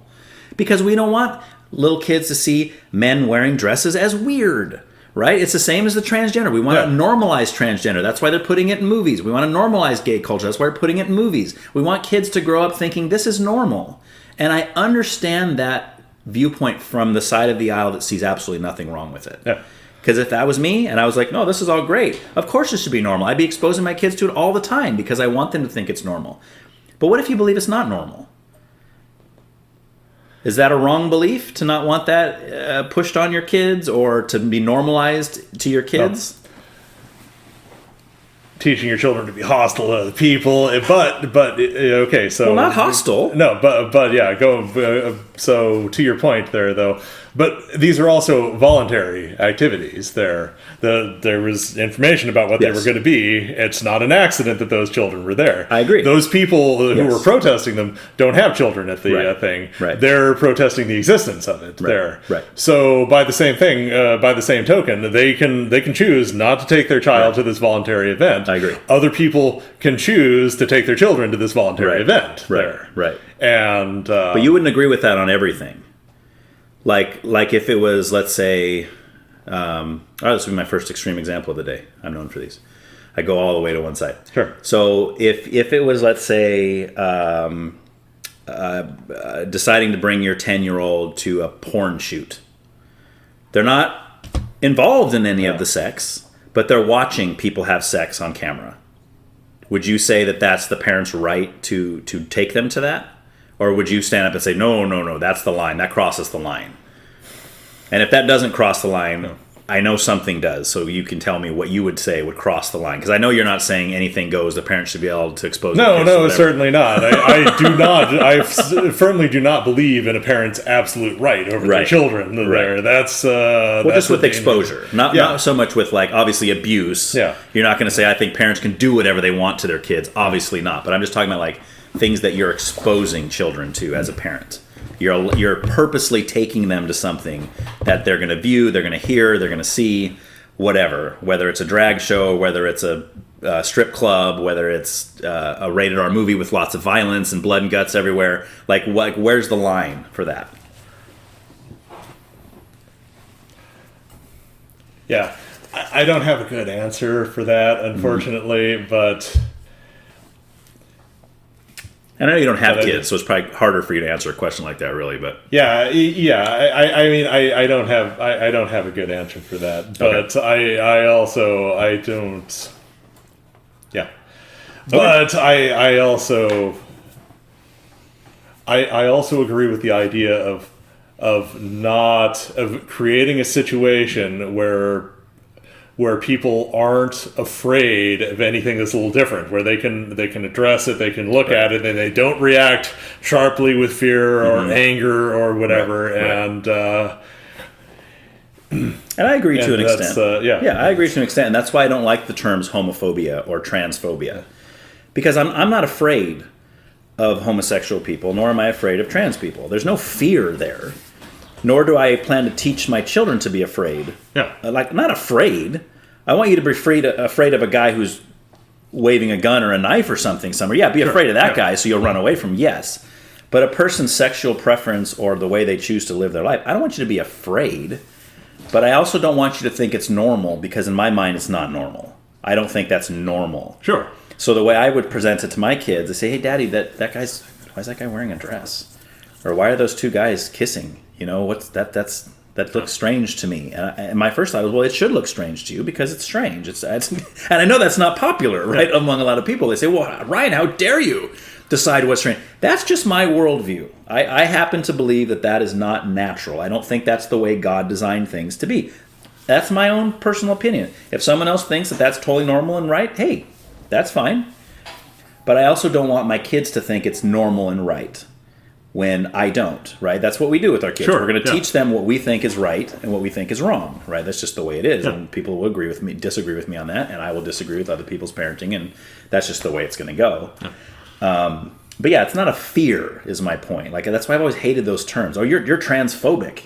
You said a trans man is not a man. You're transphobic. No, I'm not transphobic. Hostility, then. Because fear usually leads to hostility there. Well, so it's... So we should, I mean, I just think I firmly believe we should have we should be in a situation where people can people can be functioning in society, even though this is the person over here fundamentally disagrees with that person, hates everything about them. Right. They're not going to go harassing them. They're not going to go they're not going to go to their congressman and say, hey, that person should be restricted in this and that way.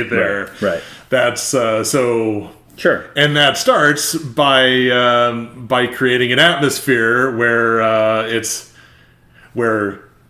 things are explained to children there, and it's like, okay, this isn't anything to be afraid of. It's a thing that exists there. Yes, and I would agree with you. Yeah, I also don't want my kids to think it's normal for people to be harassed. Yeah, exactly. I don't want that to be normal either. Oh, this is normal. Anybody who's different than you, make fun of them. Yeah. No, that's not. If I'm teaching my kid that, I shouldn't be a parent. I mean, that's not right either.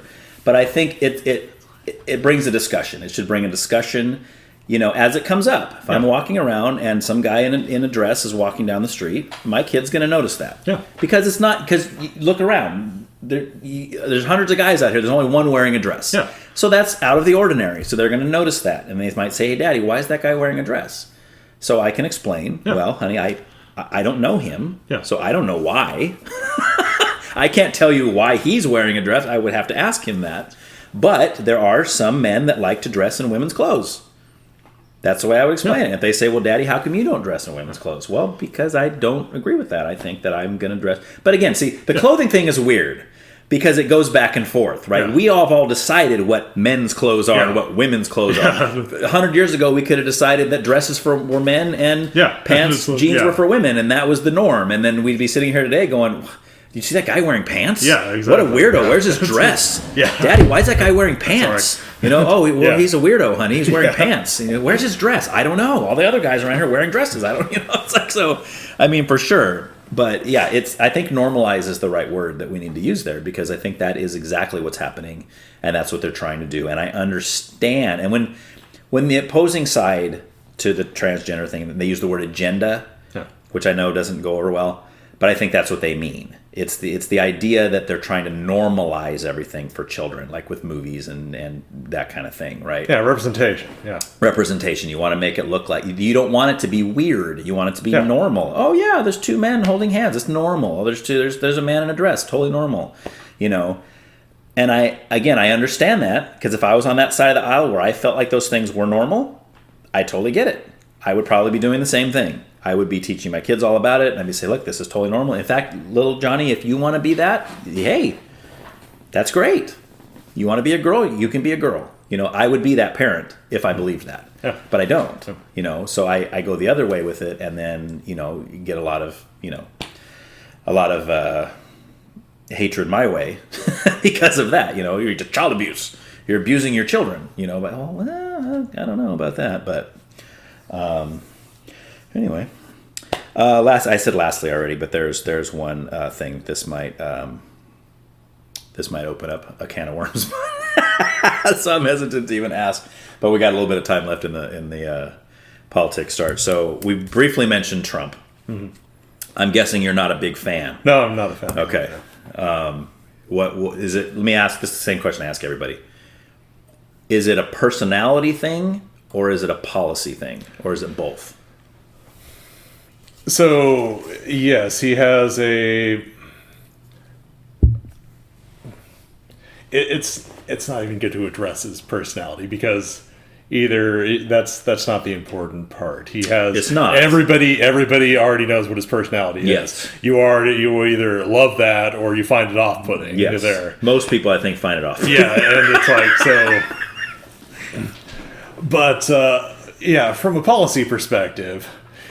He was very threatening. He had connections with a lot of, in my opinion, extremely negative elements there. Mm-hmm.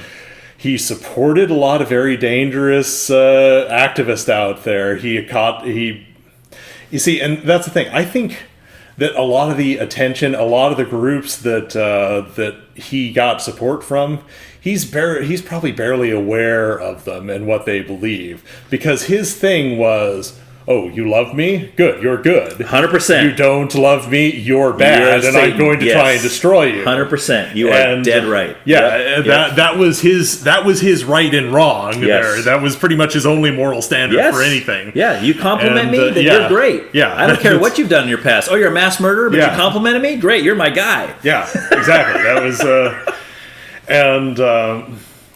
So yes, those the Charlottesville protesters there, they supported him. He supported them. There, it was a reciprocal thing. He was also trying to get their votes too. There, right.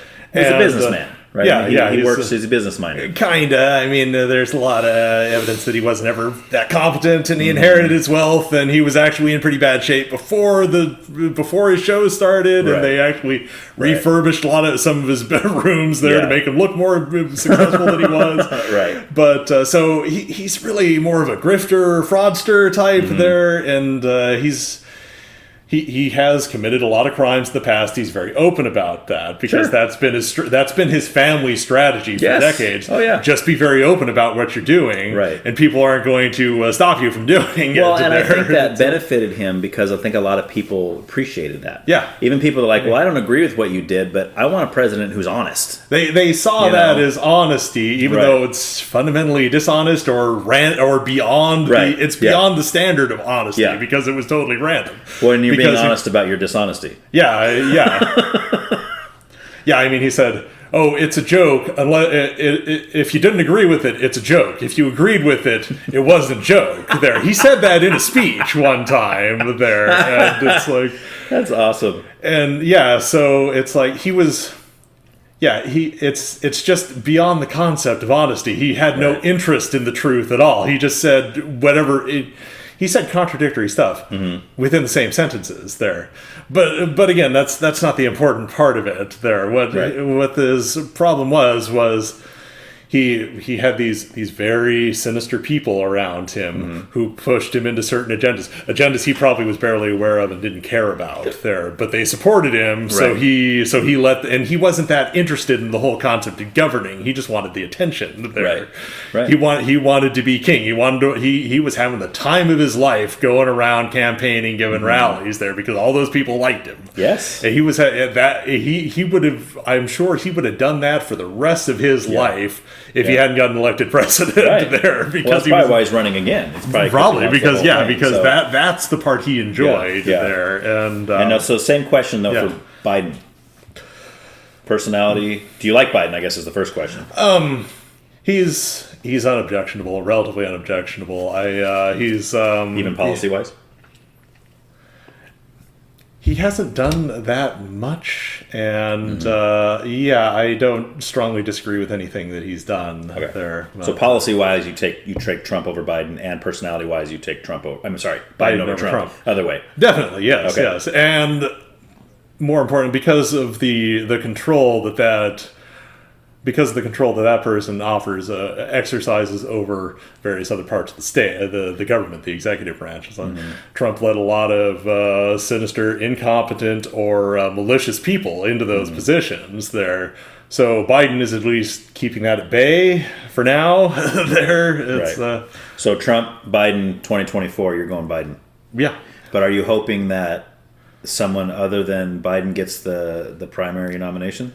If somebody else is electable and seems as electable as Biden, then I would probably vote for that person too. So it's electability is what you're concerned. That's the main thing. Because you don't want Trump in there again. Yeah, I definitely don't want Trump or worse versions of Trump in power there. Yeah. But if there was a Democratic worse than Trump in there, would you still vote for the Democrat? I guess Democratic worse than Trump. Well, I know that's a hypothetical. It would still be less dangerous than a Republican, though. Okay. Because of the gatekeeping and control they exercise over the appointed offices and things like that. There. But if they were a dangerous madman, then and that person got all the way up to the nominee of a major party, like one just did, then we're in the other major party, I should say. Then we're in way worse shape than we are now, just in really bad shape. So I don't. I mean, if it's Trump Biden, I'm probably going Trump. Yeah. But I don't want Trump to be I don't want him to get the primary. I'm even a little upset that he's even running because because the problem is I feel like there's a lot of people Republicans that want Trump back because of the show. Yeah. And to me, that's the wrong reason to want any president. I don't care what side of the fence you're on. That you should want a guy who's going to be the best for the country. And I think Trump causes a lot of division because of his personality, mainly. But again, personality-wise, I think on both sides of the aisle, nobody likes it. I don't like his personality. People say, Ryan, you're going to vote for Trump? Well, if it's him and Biden, yes. But hey, Ryan, do you want Trump invited you and your family over on the weekend to hang out and have a picnic? You going? No. Yeah. I'm not letting my family anywhere near that guy. There's no way in the world. Because I don't like him as a person. I don't think he's a good person, But I don't think Biden is either. I think Biden's less threatening because he's like this feeble old man who's just kind of eating ice cream and playing with dogs, and that seems to be what all they focus on for the most part. But it's interesting because this is something that always fascinates me, is that kind of what you were just saying about feeling like the Republican side, you don't want a Republican in because you feel like this agenda that's being pushed, right? Well, you talk to Republicans and they say the exact same thing as you, but from the other side. Yeah. So we can't have a Democrat in there because of this agenda that's being pushed from the Democratic side, right? So it all boils down to two different worldviews, really. Exactly. Is what we're looking at, right? Like you see things. When you look at the world, you see through lenses that are different than my lenses, right? I see more through a conservative lens. You probably see more through like a liberal, democratic lens. It doesn't mean we'll disagree on everything. We'll probably agree on a lot of things, but I think for a lot of the hard-hitting election hot topics, we would probably take different aisles of the fence. Yeah, I think sure, for the most part, which is why you lean more left and I lean more right. But it's just fascinating to me how the mindsets can be that different to where, like I had asked you earlier about an agenda, you're like, well, it's mostly from the conservative Republican side, to where, again, Republicans say, no, there's no agenda on the I would say there's an agenda on both sides. That's my stance. But, Republicans would say, no, there's only an agenda on the Democratic side. Yeah. And then they would list all these things that were that agenda. Frankly, I wish the Democratic Party were functional enough to have an agenda like that there, but they don't. They're certainly more competent at governing than the Republicans, because the Republicans reject the concept of governing because that's not in their interest. Right. But unfortunately, it'd be nice if the Democrats could actually make more progress when they manage to get elected there. Right. But they're not as good at countering. The Republicans are masters at stopping things from happening. They're very good at shutting things down, blockage, that sort of thing. They're also very good at plowing through that when they're in power. If only the Democrats were as good at plowing through Republican blockage. But it's a different worldview in that too, because the Democrats still fundamentally believe in respect for the other party, that we're a democracy and everybody's views should be held, whereas the conservatives are much more in the place like, no, we have to our views, our policies have to totally dominate every aspect of it, and we have to make sure that these other policies will never be able to be enacted. Right. Again, fascinating, because the Republican side would say the same thing. Yeah, that's what they would say. They would say, well, no, the Democratic side, they're not okay with just having their own worldview, their own viewpoint. They have to force that on everybody in the country. Like, and they would use examples of like cancel culture and things like, you can say, well, this person said, whatever, Kevin Hart. Let's use Kevin Hart as an example. Kevin Hart in the past had a joke about how he hopes his son's not gay. Yeah, they pulled that from the past. They got him kicked off of the award show he was supposed to do. So like, there's a lot of examples like that where it's like, no, you can't just be pro. This is just the example I'm using. You can't be pro-gay or pro-homosexual, pro-LGBT, and leave it there. You have to be like forcefully promoting that and trying to force others to hold the same thing, to the point of you're going to try to destroy their lives if they don't, right? And you can see that from the right to the left too. Oh, right. Yeah. With that whole thing and saying, well, if you don't believe this, or I mean, maybe you can. I mean, no. There's, yeah. So that's the fun thing about cancel culture there, because conservatives were the originators of cancel culture there. I mean, we can go back to old Simpsons jokes about angry moms writing letters, flooding TV shows with letters because don't do that. Yeah, don't because they said "damn" or something, right. or the two characters were sleeping in the married couple was sleeping in the same bed, or whatever. Sure. And so they really innovated this cancel culture. Sure. It didn't have that term before there. Sure. And then that's more like censorship, though. That's more like saying that you don't want certain things in a TV show, or you don't want to put that in a TV show. And now. Currently, they're really exercising it with not just with internet talking and such there, but with legislation in these book bans that are going on, in these the book bans, and then which also again is children, right? The book bans are because it's in schools for elementary school kids.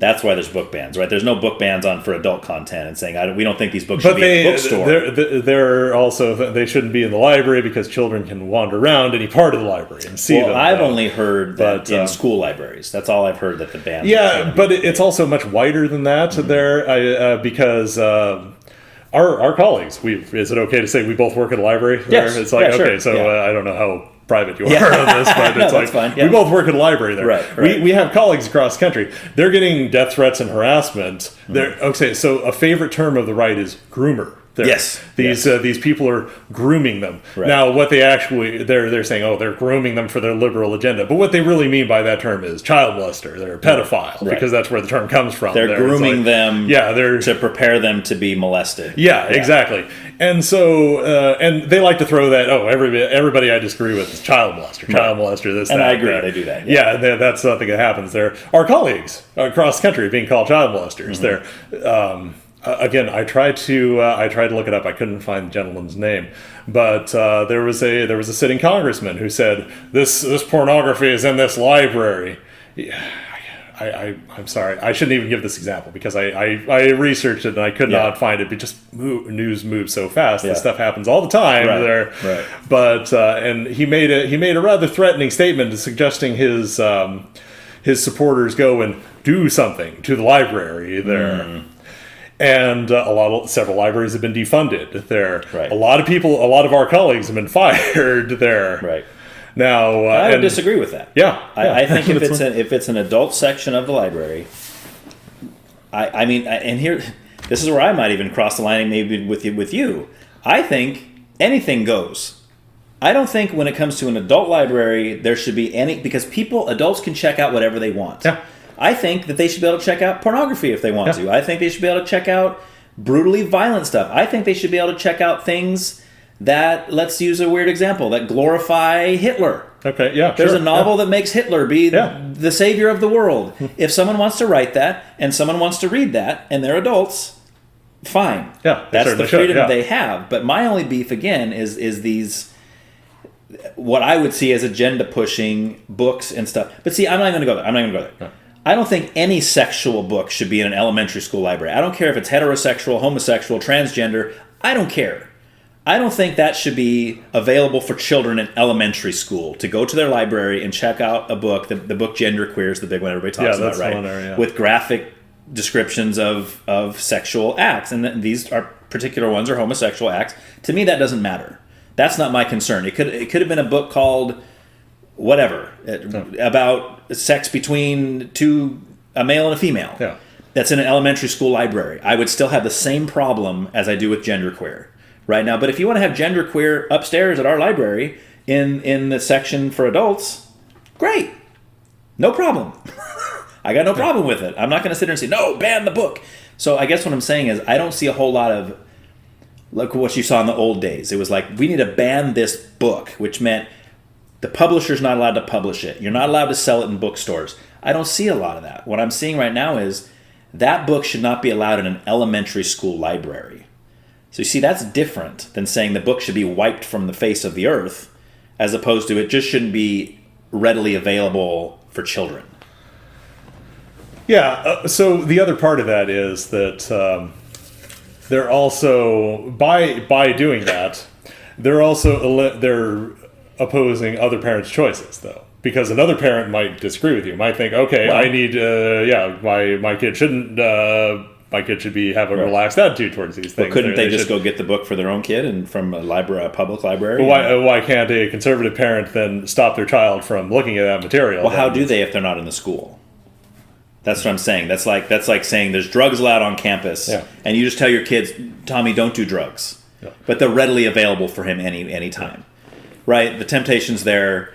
Possibility that Tommy's not going to listen to mom and dad because he's young and he's stupid. We make stupid decisions when we're little. Yeah. So I think the whole idea is this is available to my kid, and I have no control over what he's reading because I'm not with him in the library. Now, if I take my kid to the public library, I am going to be looking at that. They're going to say, hey, Dad, can I check out this book? And I'm going to look at it and say, no, that's too old for you. Wait till you're older, or whatever. It's the same like I wouldn't let my kid check out a Stephen King book when they're 10 years old. Sure. Yeah. Because it's brutally violent, it's scary, there's all kind of, but it doesn't mean I want to ban Stephen King. I love Stephen King. I think he's great, but for the right age audience, right? Yeah. Like I think an 18 and older or something or whatever, 20-something, even me in my 40s, I can enjoy a Stephen King book, right? Yeah. But not a 5-year-old. That's not, sure. So... But so the other thing, these book bans also go back to the larger agenda. They're using these specific finite examples there. But what we also had was a prominent figure recently said, the libraries you remember no longer exist. They're liberal grooming machines. Right. I want to replace libraries with church-run ones, and I'm going to get money for that. Yeah, there, see, I disagree. and that's the that's. Yeah, I'm with you on that. I don't agree with that philosophy at all. So I don't even think they should replace a public institution like that with a religious one anyway.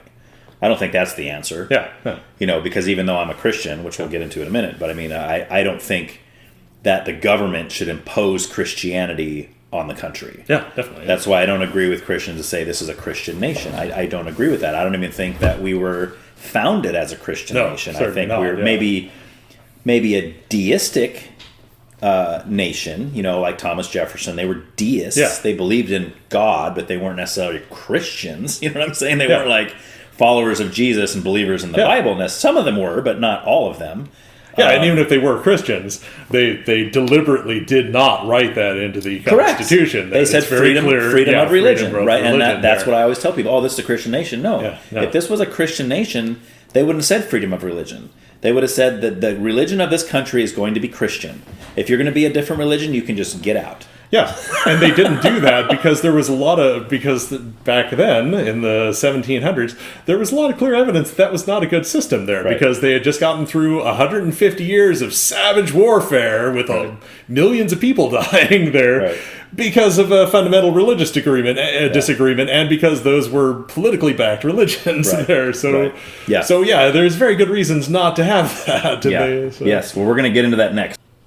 All right, so let's jump into spiritual stuff as our last little section here. This is probably something that we've talked about more than other things, like I said, through Facebook and that kind of stuff over the years. I mean, it's been a long time, but so I just know a little bit about kind of where you're coming from. At least I did back then. I don't know if you're in the same place or not. So why don't you just kind of walk me through your spiritual beliefs or lack thereof? I mean, do you consider yourself a deist at all? Are you atheist? No, I'm very staunchly an atheist. Okay, so not agnostic, like full-on atheist. Yeah. Okay, so why don't you start with your reasons for that?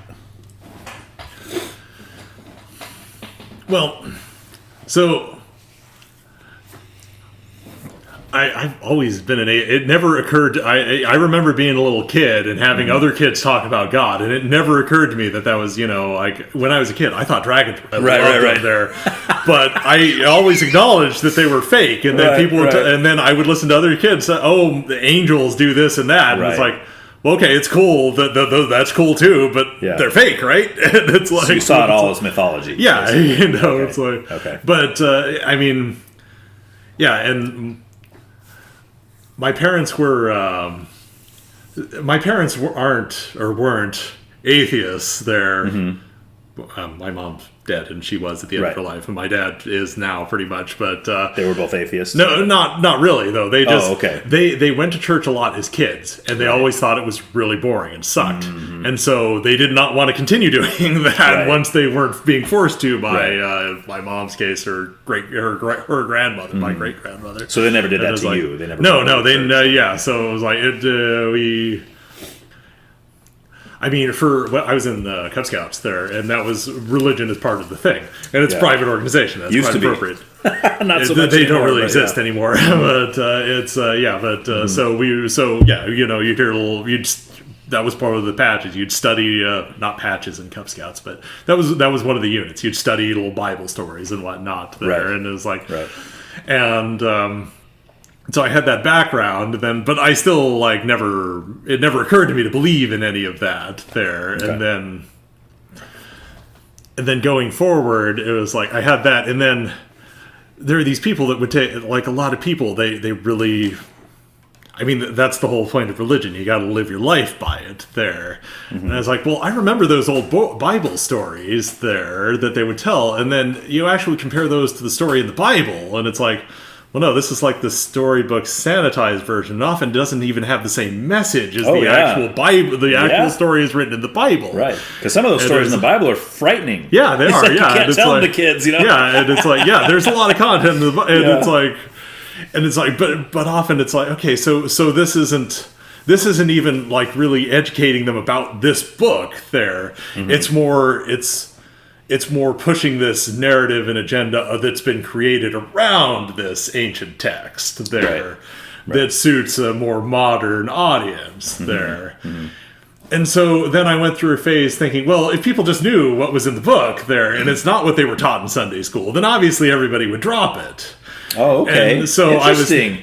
But that's not the case because that's not how religion actually functions. It's but not that's an really interesting thing to think. Like if I can just get people to actually read this book they believe in, maybe they'll abandon it. Yeah, because a lot of it's really, it's really. It's off-putting. I don't want to say bad because it's off-putting. Disagree. Yeah, especially in the culture that we live in today. There's a lot of things that flies in the face of it. Yeah, like we were talking about already. So yeah, for sure. But yeah, I quickly learned no, that's not at all how religion works, and that's not how belief works there. And it actually has relatively little to do with the text of the book. There, it's about what's been created around it and the cultures around it there, and that's a much harder structure to go at there. Well, in my case, I would say it has mostly to do with the book. That's my stance. I mean, I have a hard time with a lot of the culture and a lot of even Christian churches today, and that they take liberties with the scripture and they say, well, that doesn't really say that. Let's pretend it doesn't say that. Yeah. Let's make that mean something else because we don't like that today. Yeah. You know, I have a hard time with that. I'm like, no, if it's true, right? Because that's what it all comes back to. If the book is true and it's truly inspired by God, then it doesn't matter what I think or you think or Pastor John thinks or anybody thinks because that's God's word and that's what God thinks. Exactly. So if I am going to line my beliefs up with something, it's going to be with that. But again, that all hinges on whether or not it's true. Yeah. If it's not true, then who cares, right? It's just some ancient book that some guy wrote, or many guys wrote, or however you want to look at it, you know, and it's got no relevance at all, other than a bunch of old men trying to hold to this dead religion. And then there's a lot of internal consistency issues too, which I mean, there's a great deal of scholarship trying to say, oh no, there's no consistency issues, but there's a lot of contradictions. You're talking about contradictory thing, okay. But there's when I was a kid, and pretty much every sitcom, but this is back in the 90s there when TV was a little different there. They would have an episode that talked about religion, and usually they would have the more conservative religious guy, and he would start saying Bible choice, and then the more liberal religious guy would say also Bible verses that contradicted that, and usually the more usually the conservative, the hardline guy was in the wrong in those scenes there. But my thing was like, no, it says both things though. Both things are true there. So you have this text where you can just pull these contradictory ideas from there. It's like, I definitely want to get into some of those contradictions at some point. But I was just going to say, it's interesting that you look at like what you just said about how it's usually the conservative guy that's in the wrong, and that's back in the 90s. Yeah. You look now and you watch TV or you watch movies, unless it's a Christian movie. Yeah. But anything else, who's the Christian in the movie? He's the psycho.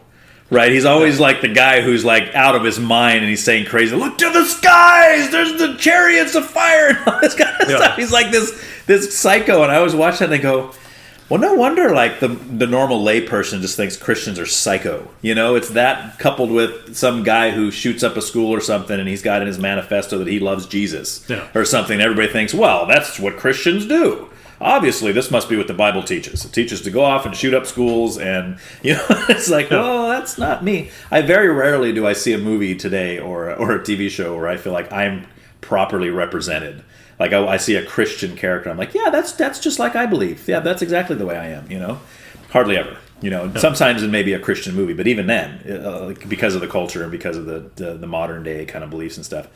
But before we get into kind of like the Bible and supposed contradictions and that kind of thing. Let's just take this the concept of God, or let's say intelligent design. Let's just say something. So like if you say you just said a minute ago you're a staunch atheist, which means you've taken a stance not that there might be a God, maybe there is. I don't think there is, but I'm open to possibility. You're flat out saying there is no God. Yeah. So what would be your explanation for the universe, for the world, for the earth, for people, for creation, basically. Evolution, random chance, primordial soup. Yeah, the universe exists due to forces we don't yet have a full understanding of, because there's a lot of very complex things going on in the subatomic level in the universe there. So we don't have a full understanding as to why there is something rather than nothing. And I am perfectly suited. I am perfectly comfortable with that. There, I don't have a fundamental need to know why the universe exists. There, but I also. And then, yes, the rest is random chance in the vastness of the universe. Everything is going to happen at some point into there. So, but the start of it, do you see any kind of guidance or intelligence behind the start of creation, or do you think it was just completely random? It was some sort of incident that happened due to forces that we don't fully understand. Okay, but when you say forces, could that force be an intelligent force? Because in order for a force, or whatever we want to call it, to make something happen, that would have to have some kind of thinking capacity, right? Like a rock's not going to make something happen. It's just going to sit there. Now, I, with intelligence, can go pick the rock up and move it somewhere, but the rock's just going to sit there. It's never going to think, hey, I want to go over there, because it doesn't have that capacity. It's not going to create anything. It's not going to do, So I guess what I'm asking is, when you look at what we have here today, whether we go back to a Big Bang or we go back to a primordial soup with an amoeba, or however you want to paint the picture, do you see that spontaneously just coming out of nothing with no guidance and no? It's a thing that happened due to fundamental subatomic forces that we are not yet capable of observing and understanding properly. Right. But when you say forces, you don't mean I mean like the atomic force or the or gravity or something like that. There, it's like something that just happens. It just happens with no. Okay, so then usually with that stance, and this is where I kind of go into my spiel, and I'm not trying to be like condescending, but this is a genuine question. Is there anything on the earth today, as you look around, whether it be this laptop, whether it be me, whether it be the dog, whatever, chair, anything, that you could say that you have the knowledge and understanding of it just becoming that way without something creating it? Take me out of it. I'm sorry. Sure. Let's look at the table, the chair, the candle, those kinds of things. Or Mount Rushmore was Mount covered Rushmore. by Exactly. So that's the argument. So erosion right? doesn't exist because of Mount Rushmore. Well, erosion exists, but erosion doesn't exist to form the shapes of previous presidents. Yeah, exactly. Right. That would take intelligence to do that. It doesn't necessarily take intelligence for water to crash into rock over millions of years in order to erode the rock away. That in and of itself doesn't take intelligence. But for it to give a message of, here's Lincoln, here's Washington, here's Roosevelt, obviously the person has to know who those people are. They have to know what they look like, and they have to have the knowledge how to chisel and how to do whatever they use to make that. It's a created piece of something that implies a creator. Like a lot of times people use a building or a painting. You say, well, this painting just appeared here one day. And it's like a picture of a woman sitting in a rocking chair. It just happened. Well, there's no way it just happened, right? That'd be an idiotic statement to make, because obviously it had happened. So you would agree that would be a dumb thing to think, right? To think that painting just happened out of nowhere. Certainly. Okay. But then when we look at people and we look at animals and we look at plants and we look at all this kind of things, you have no problem saying that all just happened without because it worked that way and it's not a lot of it isn't even all that. It's far from you could design it much better than we function than or you think so? Yes. Can you give me an example of let's see. We have organs that are very prone to disease there. Some people have weak organs there. That could have been fixed in the system there, but that's so. I would agree it could have been. Yeah, but I think where I would disagree and say, well, we're assuming that it being fixed would have been better. Yeah. So the you see what I'm saying? No, I do see what you're saying. Yeah. There's something there's there a benefit that made sometimes. That decision there. Well, and sometimes there's a benefit. Like there's people that have terminal diseases or that are dying that know they're going to die in a week, and they would say, this disease has been good for me, and I wouldn't change it if I could. Oh. Now, I look at that and I think that's nuts, because when I'm hurt or I got something, I'm like, get me out of this sucks. But that's because maybe I don't know the future, or I don't know what's coming out of it, But anyway, so disease, suffering, sickness. Something like that. Okay. And of course, suffering is an important part of life. Right. But it's this way because it worked out this way. If it had worked out a different way, then we would all think that was normal, and that had been created by something there. So it's, if it worked out, this is a system that functions, so it carried on and continued and built upon itself. Right. Right. But to me, it's the complexity of the function. Like there's this planet, right? And there's people that just happen to live on this planet. And these people just happen to need a certain mixture of oxygen and nitrogen and all this. And this planet just happens to have that, right? The trees that grow on this planet just happen to give off the things that we need to breathe, and the things we exhale just happens to give the trees the thing that they need. And our body needs a certain kind of nutrients in order to survive. And all the food here just happens to have all those nutrients, and our body needs water. Yeah. And it just happens to have. I mean, like you can go for days, right? We need those things. We need those things because we adapted to exist on those things because they were available. Well, but when you say adapted to exist, so I guess explain that to me. Like, so there was a time where we didn't need those things, you think? There was a previous life that didn't rely on oxygen. Of humans? Not of humans. Not of They're humans. of pre-human. So this is cyanobacteria that fed on massive amounts of carbon in the atmosphere and released oxygen. Okay. An inherently self-destructive act there, actually, because cyanobacteria used to be the dominant species on the planet until they altered the atmosphere's composition to be oxygen. Okay. Their death allowed other life forms, the niche, taking advantage of this new, more oxygen-rich environment, to move forward and adapt and grow. So it's like a survival of the fittest kind of thing. Sort of. Okay. I never heard of what you're talking about. Cyanobacteria. Cyana? Yeah, blue-green algae. Oh, I've heard of that. Yeah. Yeah, okay. You can get that at the health food store. Yeah, it still exists. So, yeah. It used to be the dominant species on the planet. Really? Okay. Okay.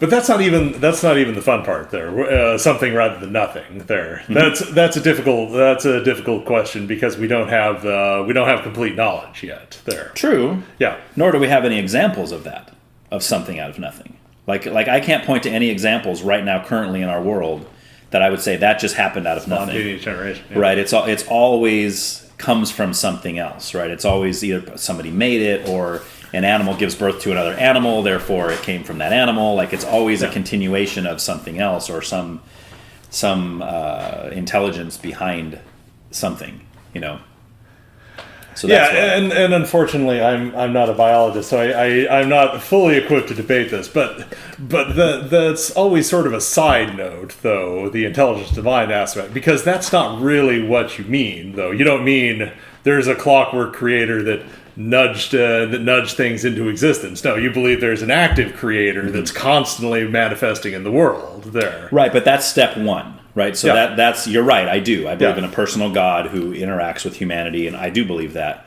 But when someone tells me that they don't believe in any creation at all, that's step one for me, because I'm not going to sit here and debate you and try to get you to believe the Bible's true and that the God of Christianity is real if you don't even believe that there's a God at all. There's any intelligence behind anything, and I think religious terms turn people off because they don't like religion, they don't like what the Bible says. So I don't go there first. I just say, well, let's try to establish whether or not there's any intelligence behind creation, and then we can start to discuss who maybe that intelligence is, right? Like I have friends that will say they don't believe in God, but they do believe in intelligent design, and they'll say, well, it could be anything, but it's something with intelligence. Maybe it's space aliens. Maybe it's, an advanced civilization that used to be here and they moved on somewhere else and they sent a little pod or something like Superman, to populate the Earth. Who knows? But their whole point is it's something intelligent, because to them, the idea of nothing intelligent creating everything we have is just not plausible. It's just not a valid belief system. But that's another jump to say, therefore, if there's intelligent design, that means Christianity's true. Yeah. And the Bible's true. Right? That's a huge jump. Right? Then that's what I'm saying. Like, I know lots of people that believe intelligent design think Christianity is wacko. right? You see what I'm saying? And I understand that. That makes sense.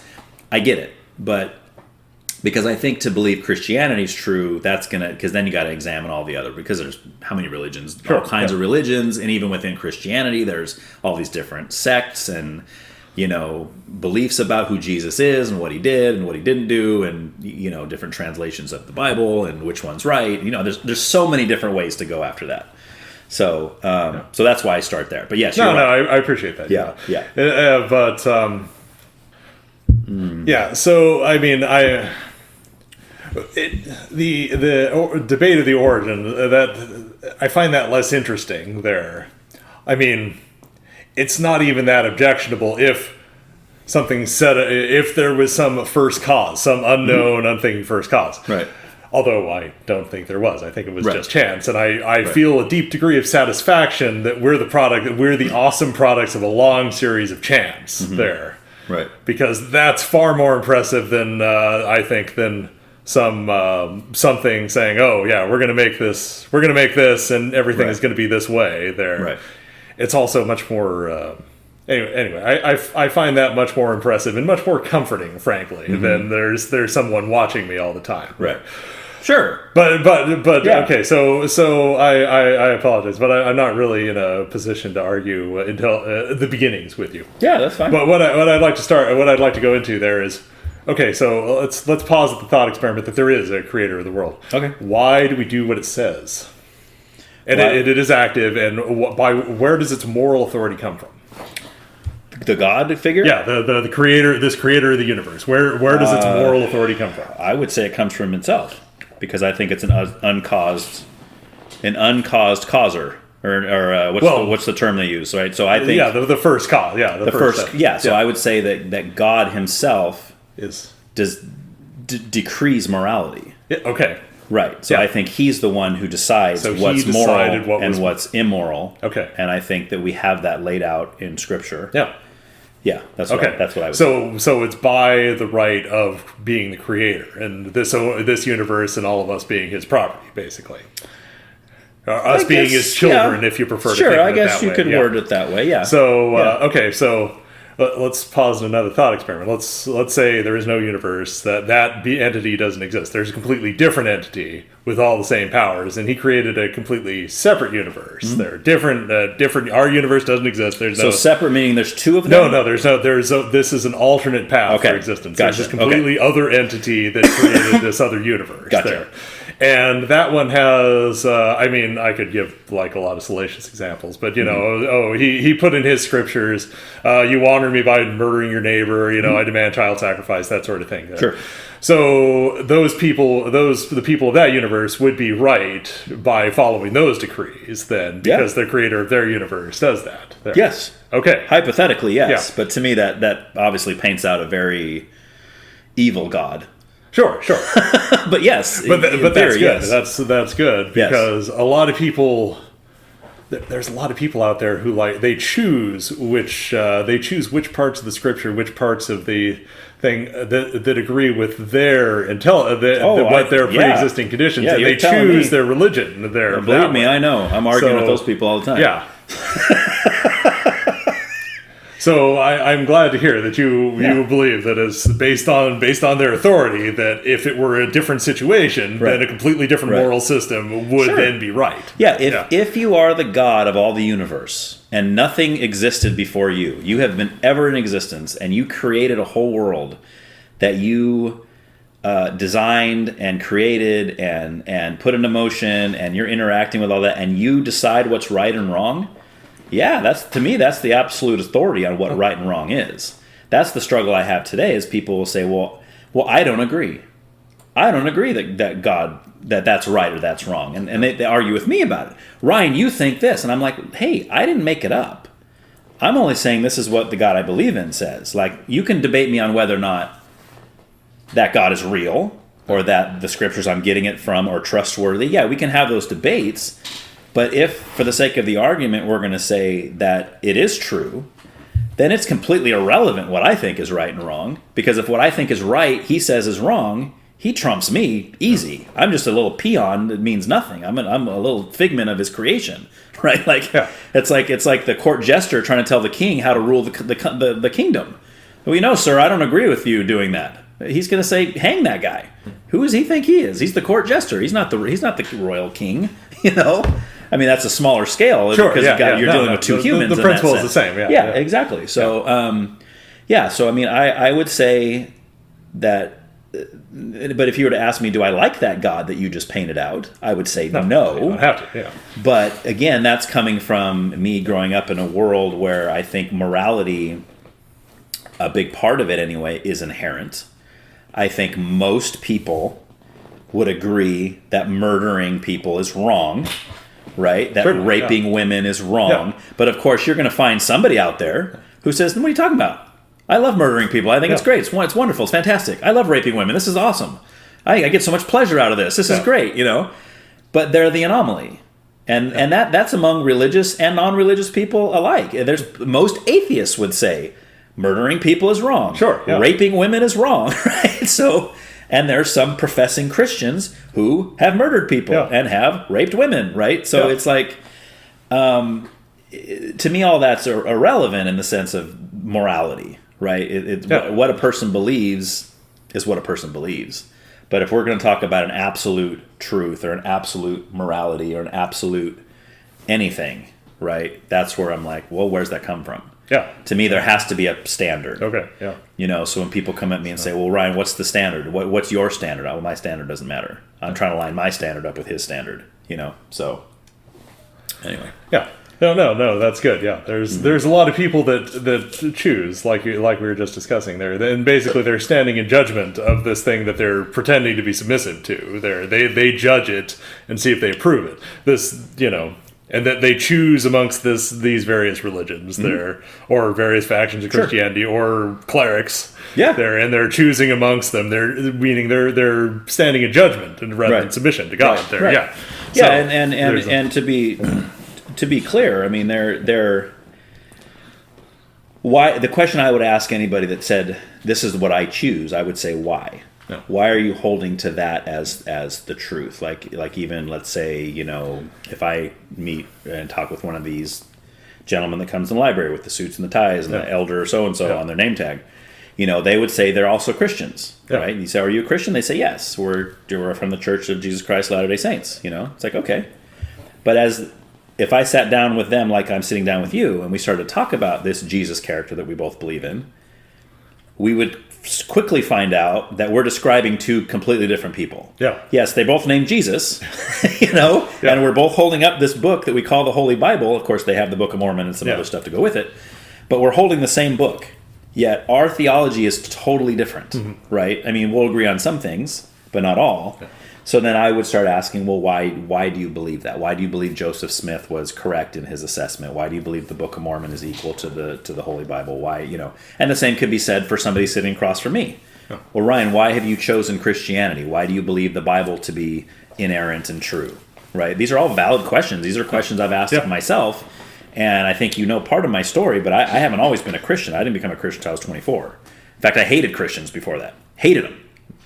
Thought they were narrow-minded. You're one way to heaven. Who do you think you are? I used to go to Bible studies and argue with people. People invite me to Bible studies. I don't know why. Because I sit there and argue with them. No. I say, you guys are idiots. What's wrong with you? So for me, it took a lot of, I think divinity was involved. I think the Lord reached out to me ultimately. But the intellectual side of my journey was me, in a sense, attacking it.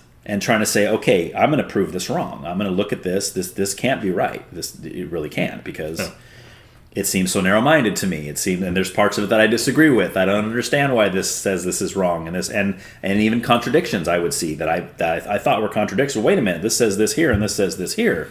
Why does this gospel say that there were two angels at the tomb, and this one says there was one? That's an obvious contradiction, right? Because it's showing the same event, right? But there's answers to that kind of thing, right? Like if I'm at the library and I'm talking to you and I'm talking to Kathy and I'm talking to Jose and we're in a group of 4 and we're talking, and I come home and I tell my wife, hey, I was talking to David today. true statement. Yeah. I just didn't happen to mention that Jose and Kathy were also there, right? So, Sure, yeah. I mean, things like that. Most of the things that I've been shown as supposed contradiction, there are good answers to that. And anyway, what I'm trying to say is, for me anyway, it wasn't a blindly, oh, I like this Jesus guy. He seems pretty cool. I guess I'll join this religion because it sounds good. To me, it was a struggle. I mean, it was... Not to become a Christian wasn't a struggle, but to hold on to it was a struggle because I was getting hit with all these things. Well, what about this? What about God's okay with slavery and God's racism's in the Bible and what about dinosaurs? How do you explain dinosaurs if the Bible's true? Like all these different things, which because the way my mind works, that made me look at it and research that and go, maybe he's right. Maybe this Christianity thing is untrue and I'll abandon the whole thing, which I still hold to. Someone's able to prove to me that God's not real. Hey, why am I believing in him? Sounds like we had similar journeys. We just came out on opposite sides. Right. And there's a lot of people, that have come out of that as atheists. Right. They try to prove the Bible right or wrong, and they come out saying, yep, it's wrong. So, but I'm always interested in the whys, right? Like what brought you to that conclusion, So you've had some experience with Bible study, right? As we talked about many years ago. Yeah, the other thing that I couldn't get over is, okay, so this one God is real, but there were lots of gods. There are several gods now, and there used to be many millions of gods there. From what source what are you talking about? From all the various religions that have existed. There used to be a lot... And people passionately believed in those deities. Like polytheism, you mean? Polytheists. There are various polytheist religions, earlier monotheist. People passionately believed in those and had a lot of faith about those. 100%. How come those gods don't get to exist, though? Is the other thing that always struck me. What do you mean they don't get to exist? So what I encounter a lot is that it'll ultimately come down to it. This is true because I have faith in it. Faith is the fundamental standard of religion. There, you have to have you have to have faith in the religion there. Right. But lots of other people have faith about other things there. Sure. But they were wrong. Everything is wrong except for this one thing here. Depending on who you talk to. Yeah. Right? I will say this is right, and the other person will say, no, wait, this is my God. Yeah. And I have faith that this God is real. Yeah, that stands for each person there. Correct. But monotheists are almost atheists except for that one thing there. They actively disbelieve in every other religion that's ever existed. That's a good way to put it. Not everybody put it that way. Monotheists are almost atheists. Yeah, except for the one thing there, because that mono. Yeah, because they actively disbelieve in every other god that's ever been invented by humanity. There. Yeah. Well, so the way I would answer that is I don't believe that. I don't believe that faith. Well, first of all, I don't. From my studies of the scripture and what the word faith means, it doesn't mean what most people think it means. They usually put it in with belief, and they think that by having faith, it means you believe something. And then people that kind of hold that stance, they also will say that, and it's your belief that makes something true or not. Like you were just saying, I have faith in Jesus Christ. Therefore, to me, Jesus Christ is real and he's the God of all the universe. This guy over here says, I have faith in Molech and I sacrifice babies to the statue. But I have faith that Molech is real and that he's the real religion and this is what I worship and I trust, right?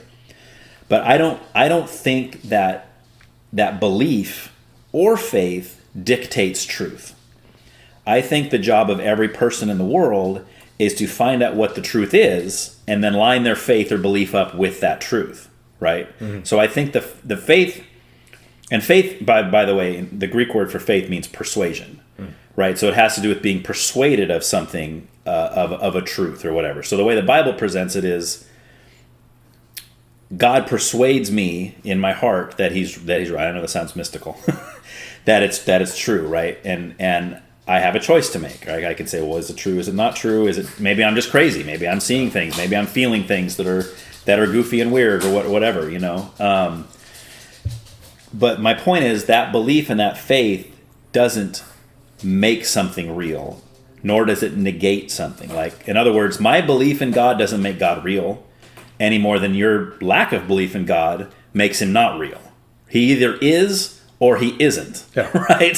So if he is, then you're wrong. If he isn't, then I'm wrong, right? Because that's just a fact. He is or he isn't. That's the way that I look at it. So yeah, so I think that's a big issue, right? Because there's another guy I used to meet with often, and he kind of believes that whatever you believe is true, right? So and it has to do, like my faith is what makes God real. So I'm not sure if any of this is making sense. No, I understand what you're saying. But that's my stance, is that I yes, someone may have faith in another deity, and they do. They have faith in lots of them. But the real question is, how do we know which one is right? Yeah. How do we know that Hinduism isn't right and Christianity is wrong, or Islam is correct? Who are we to say? Do we just base it on which one we like better?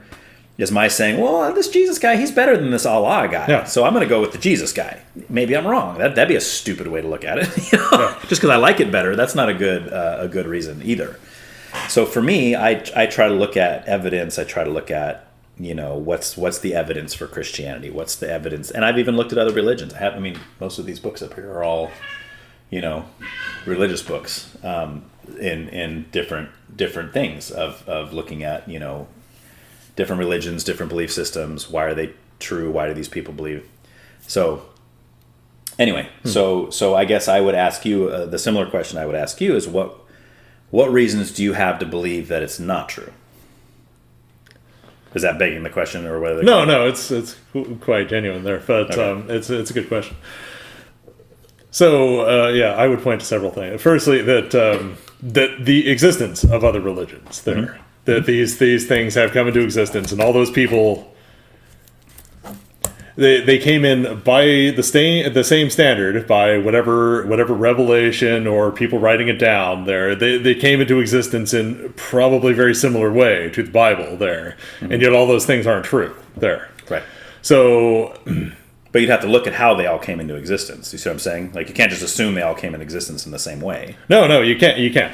But but the Bible is written by different people over several centuries in different forms, and then it was put together and it's been put together in several different ways. There's several different versions, slightly different versions of the Bible that you can buy right now off the shelf. Sure. There. Yeah. And it's it's And just to speak a little broadly there, but there's a number of different religions. A lot of different religions came into some way through revelation like that, or through people being divinely inspired and writing it down. Oh yeah, yeah. Well, that's a pretty standard thing that happened there. Yes, and but only this one is true. Not any of those others are true. Right. Well, according to me. Yeah. Not according to the people believing the other ones. Exactly. Yeah. Right. So I would say it's much more reasonable to take the stance that none of them are real then, rather than picking one particular one out of all this huge diversity of religious thought. That one is real. There, it's like no, religion is a function of humanity and a function of our politics. There.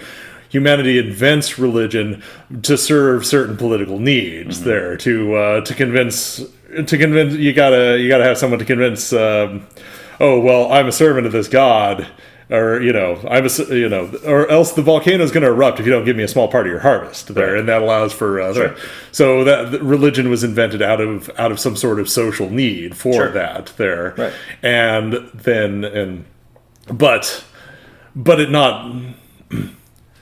But not in an atheistic sense where these grifters were standing around. I'm pretty confident that not all, certainly, because there's a lot of grifters who go around founding religions. It's a good grift there, but it's a very successful grift. You can make a lot of money off of. Yes, sir. But there's a lot of people who had a lot of genuine faith. They believed that they had an experience there, and they had some sort of revelation there, and then they went to spread that revelation amongst the people there. Right. And did it lead to have them having personal power? Yeah, sometimes. Right. And it's and it's well, to go back to your example though of the throwing them all out. Yeah. Right. So I just had an image in my head of like you got a shelf, and there's 4 apples stacked on it, right? And you from standing from far, you say, oh, there's 4 apples on that shelf, and they all look exactly the same, right? So, but as you get closer and you start to examine them, you pick one up and you try to bite it and you see it's made out of wax. So you're like, okay, well, that's not a real apple, right? And you take another one, you turn it around and you see the half of it's missing, like a worm eaten or whatever, right? So, and then you but you're testing each one. Like you're not assuming anything. You're just looking and you're putting them through intense testing to determine which one's the real apple, right? Maybe none of them. Maybe you do tests on all four and you throw them all out, like you said, right? But if you get to one of them and you examine it and you do all the tests, you take some juice out, you test, okay, this is indeed apple juice, right? It's got seeds, it's got a core. Yeah, I take a bite, it tastes like an apple, all this stuff, right? You do all this test, and it's indeed an apple. You're not going to throw all the apples out. You're going to be like, hey, look, I found the right apple. This is the real apple, right? But you're never going to come to that conclusion from looking far away at all the apples on the shelf, because from back there, they all look the same. Yeah. So I guess that's kind of where I'm coming from, and that's what I feel like I've done, is that there's still more to examine, obviously. I haven't plumbed the depths of it by any means. But just from what I've looked at, there's some extremely compelling evidence to me that just even that the scriptures are true, right? So, let's just go into that, I guess. That's what Christianity hinges on. Yeah. Because if the Bible's not true, then who cares about anything? You say, oh, you believe in Jesus? Well, this Bible talks about, that's the only way we know who Jesus is, really, is what's in this Bible, and it's not true. So there that goes. Yeah. Who cares what Jesus said? He's not real. So... But so you had this very personal journey, and you experienced this. Yeah. But that's not how religion works for a lot of people, though. A lot of people come from families that are religious because their parents were religious, and they go to church, they go to Sunday school, and so they don't have that personal examination there. Yeah, they just receive it there. Right. And then so it's heavily reliant on that, though, because not everybody can go through such an intense personal journey, and a significant percentage are like me who observe it and reject it there. Right. But it's an important journey. It's an important journey because if God's real, I don't think there's any more important question that a person could ask themselves. It is very important, yes. But But then it comes into choice there, because you as an adult, you studied it and then you accepted it. You made the mature, conscious choice to engage in this. Right. But we don't give that choice to a lot of children, though. Right. We most children, they're pushed into they go to church every Sunday. They're pushed into some the more intense ones. They're pushed into Bible study, Sunday school, that sort of thing. Sure. They only hang out with they go through this intensive thing. So naturally, they're going to come out the other end as Christians without actually really having a choice in the matter there. Right. Well, I would say they come out as religious Christians. Yeah. And I know that might not sound like a difference, but like with my own kids, I've told them from day one, you cannot have my faith. They need to develop or not develop their own relationship with the Lord, right? Because it's to me, it's not I don't think the Bible teaches it as religion. Like religion is a part of it, I guess, if we want to use that terminology, but I think there's a lot of religious Christians that aren't necessarily Christians. If that makes any sense. So they get satisfaction out of the rituals without examining it for right, in a sense. Or maybe they grew up in the church, that's all they know. Their parents have told them that this is the truth, Jesus is real, the Bible is true. But then you get to a certain point where you're going to have to start examining that. My older son is 21 now. He doesn't believe that right now. He's decided he doesn't believe that. He's not an atheist per se, but he's decided he thinks a lot of the things that he grew up being told was true is not true. And I respect that. I think that's what you have to do. And as he does that, he's going to come out of that on one side of the equation. Maybe he'll come out saying, this is crap, none of this is true, my parents lied to me my whole life, or, wow, there's a lot of evidence to support this, right? And I think there's a lot more than intellect involved with that. I think there's a heart response that goes with it. I think that if a person truly wants to know if it's true, they'll figure that out, I guess is kind of what I'm trying to say. Yeah, it's good. You're still accepting of that, because there's a lot of dedicated Christians out there that would have said, "Oh, get away from me! Don't talk to me ever again until you're ready to accept." Excommunicate. It's like, or not even anything that formal. They would just become very chilly and hostile to them there. So it's you're a good person. You're a very reasonable guy, and I like you a lot. You're a good person. Right. There's a lot of people that aren't, though. You know, it's like there's and. See, you're not the problem. You're a fine person. You believe, you have very reasonable beliefs and believe in personal freedom. There are a lot of people who don't. That they're the real drivers behind this expansion of Christianity in every aspect of our society. There, right. And then there's the other aspect of the. See, like even you were talking about it there. You talked about how. You were getting flack, or you didn't see proper representation of Christians in the media. But it does not seem that way to me. It really does seem like Christianity particularly is already in control of every aspect of our society and culture. It dominates everything. Every thought, every image is dominated by Christianity.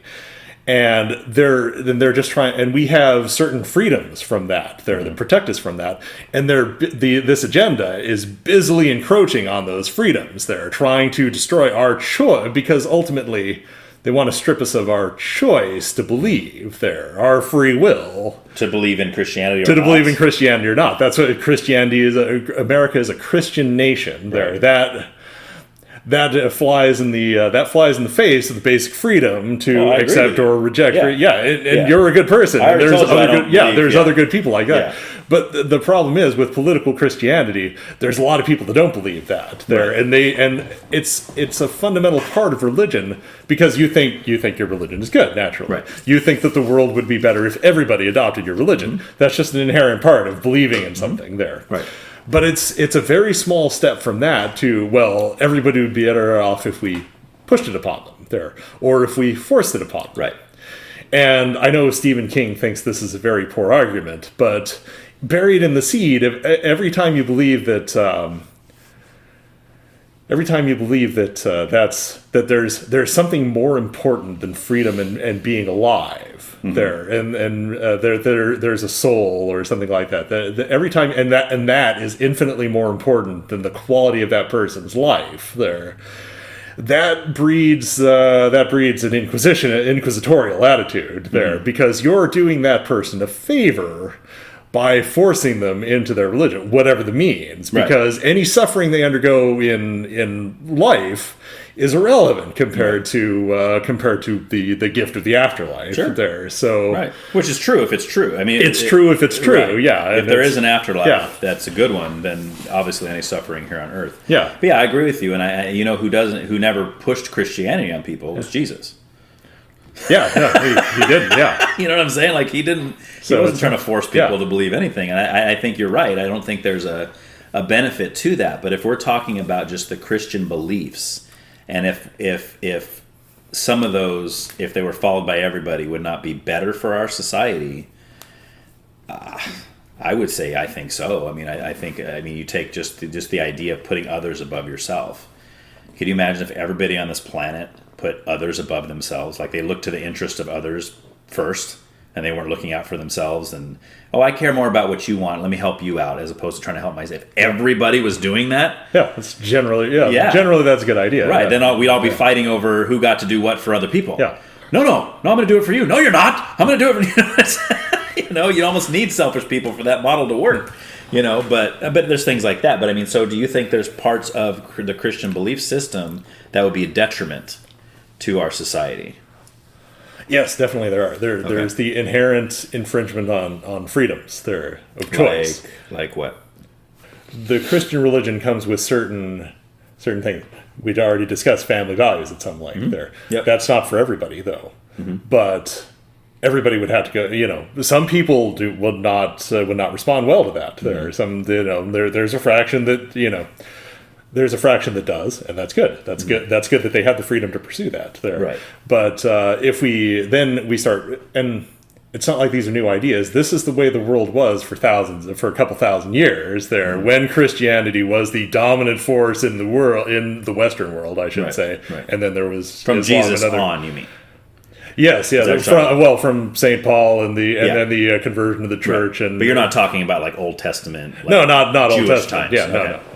But so the whole European sphere and broader was under a theocratic regime. Even if it wasn't perfect, everybody had to believe there, and that was very strictly enforced there. But that's not what I'm talking about. I'm not talking about, like, I understand what you're saying, that it would be a detriment to society if Christianity was forced upon people. But I'm just saying, like, let's just use a hypothetical, that the tenets of Christianity, the belief system that's within Christianity, is everybody's adhering to it, let's say. Are there anything within that package deal of Christianity, like the beliefs of Christianity, that you think would be a detriment to our society? Like, well, Christians believe this, and if everybody believed this, then our society would be worse off because, like, that kind of thing. Well, then we have to go. So there's a lot of ideas that are reported and supported in the Bible that we have since discarded, that we find despicable. It's very clear from Scripture, God is not against slavery. There, he discusses slavery at some length. There, and he has strict rules about slavery. Who you're supposed. He was opposed to slavery as a group for a certain small group of people that he personally favored.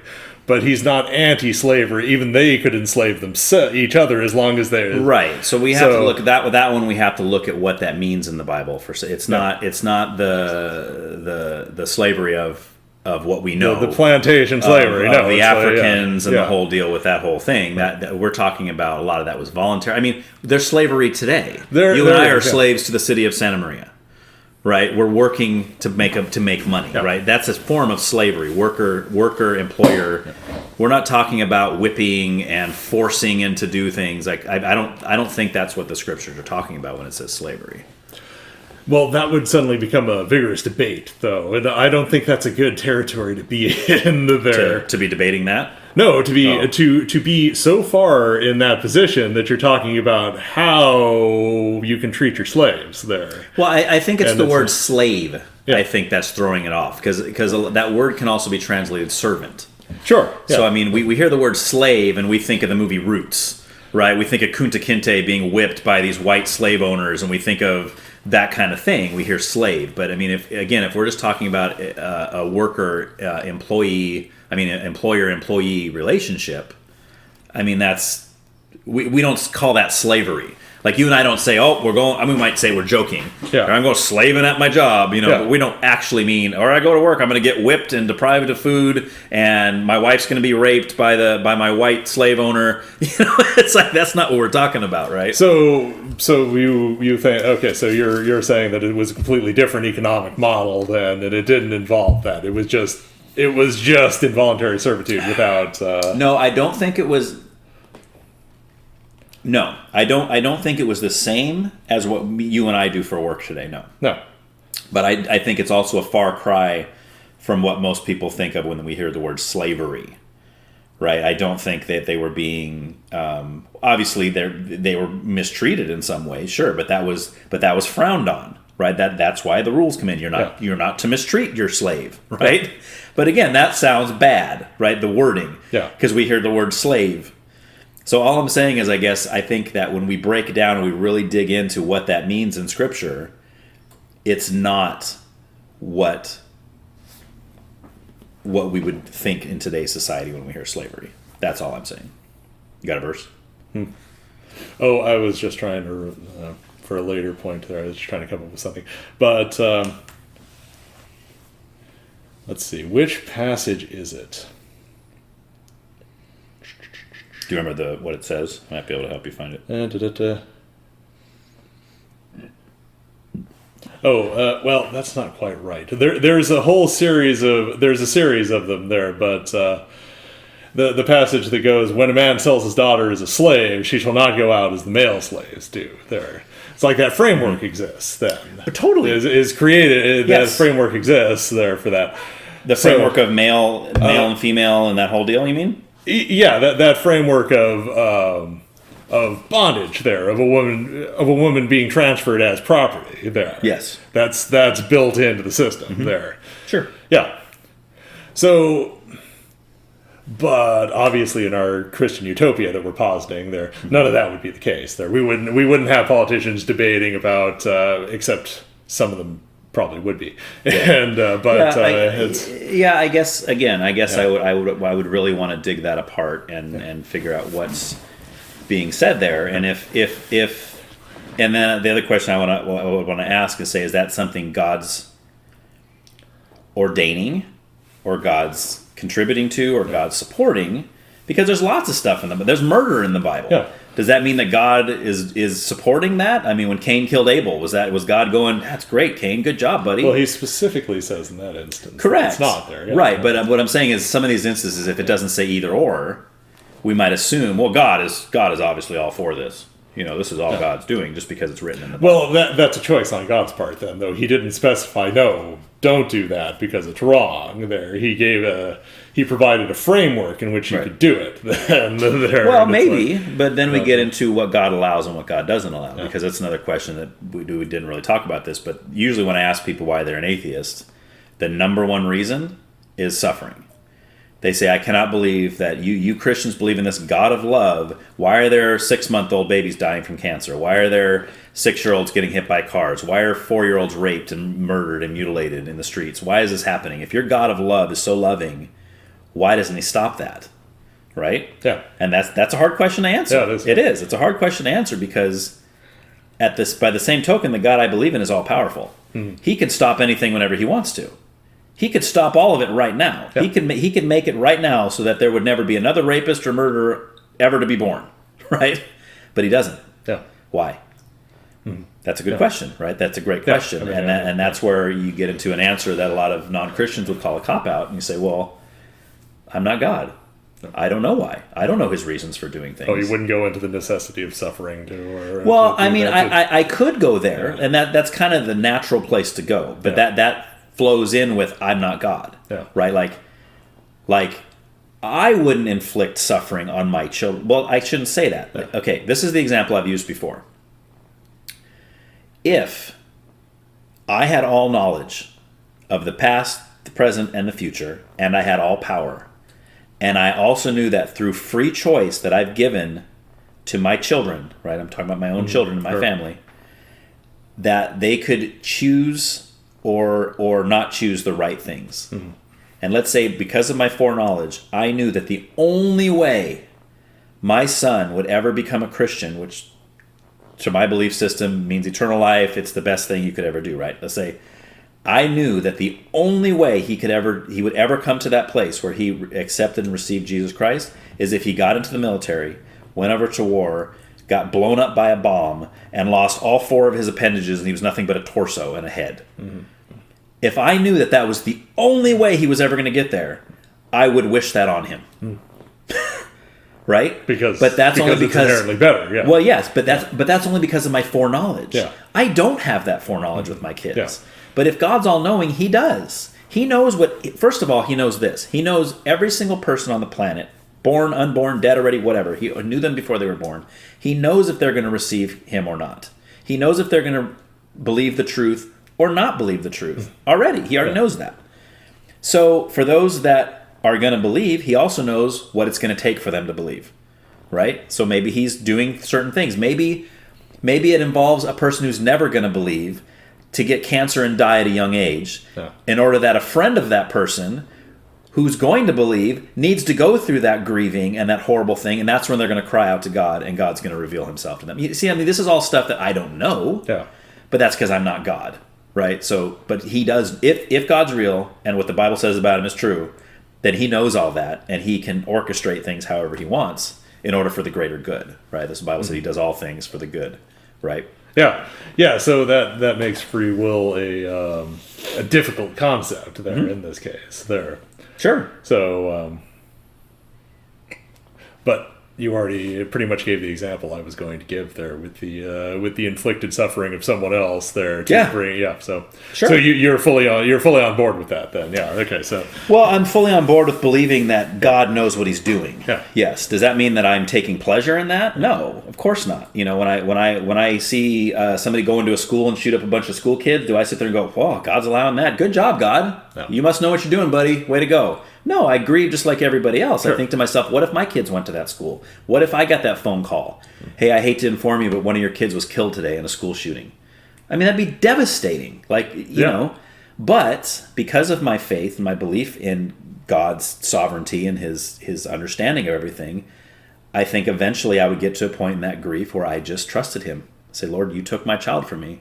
I don't know why, but I trust you had a reason for it. And it would be better that way there for Maybe. some reason. For some reason that I might not know until I die. Yeah. Right, exactly. Yeah. So, yeah. So those aren't easy questions to answer. No, they're not. Yeah, but that's really the only answer I can give to that, other than me trying to play God myself and try to say, well, if I was God, I wouldn't do this. Well, if I was God, there's a lot of things that would happen that probably wouldn't be right. So, but anyway. No, it's impressive that you address that and embrace it right away there, because a lot of people haven't thought about it. I mean, right. that's the thing. Let's say, well. I was, like I said, I was going to use that pretty much a similar example for the counter argument there. I mean, but you had some sort of disaster there. Somebody walking down the street there. Oh, let's say you crash your car or something. Yeah. There. And somebody walking down the street, there you're in that burning car. They rush in, pull you out. Oh, thank God. Thank God you were there to save that. Yes. And that leads to the whole chain. Okay, so God stole that person's free will to create a whole series of events where both of you were there at the same point. There. Right. Including you being in the burning car and that person pulling you out of the burning car for whatever purpose that we don't understand. There, yeah. I'll go even farther. And it's like, I'll go even farther with that. So what if your loved one, so your loved one gets cancer, let's say, and you pray and you pray and you pray. You're a believer in God, let's say. You pray and you pray, and that person gets healed from cancer. What's that person say? Thank you, God. Thank you so much. Thank you, Lord. Thank you. Now, let's say another believer in God, right? Same scenario. Their son gets some kind of cancer. He's terminal. He's got 6 months to live. The guy prays and prays and prays. He calls everybody he knows. All his family members are praying. He gets on the radio. He gets on the TV channel. He's got the whole world praying for this kid, right? Kid dies. Yeah. Does the guy say, thank you, God, thank you? No. Not usually. Yeah. Why not? He should. Yeah. He should be. Because either way, it was the desired outcome. That was the answer. Yeah. Right. Lord, please heal my son, please heal my son. The answer in that case was no. Yeah. And if you believe in a sovereign God, you have to accept the no's with the yeses. And sometimes I'm not going to tell you either way yet. You got to wait. You got to wait and see what happens, So... But that's a struggle I have with some other Christians, that they're just like, I know Christians that have abandoned their faith because of a situation like that, where they'll say, well, obviously God's not real because he let my child die, or he let my wife die, or my husband die, or whatever. But to me, that's not proof that God doesn't exist. That's just proof that God's not who you thought he was. You had a magical genie God that you made in your mind where you think God's desire is to go around sprinkling fairy dust on everybody and make everything good all the time. It's not the God of the Bible. Yeah, no, definitely not. No. I mean, he's not all sunshine and roses in there. There's some pretty horrendous things that happen in the Bible that he's doing sometimes, right? So, I mean, you got to take all the quote-unquote good with all the quote-unquote bad. Because God doing something that we would see as bad, if it's for the good, is good. Even though to us it seems bad, right? To him it's good. And to us it's going to be good in the long run. But maybe not at the time. We don't see it as good. We see it as the worst thing that could ever happen to us. So... Yeah, and you agree with that because you have absolute faith that this entity is doing this for the greater benefit of... Maybe not you, but for the greater benefit of... Yes. I don't know about absolute faith. Yeah.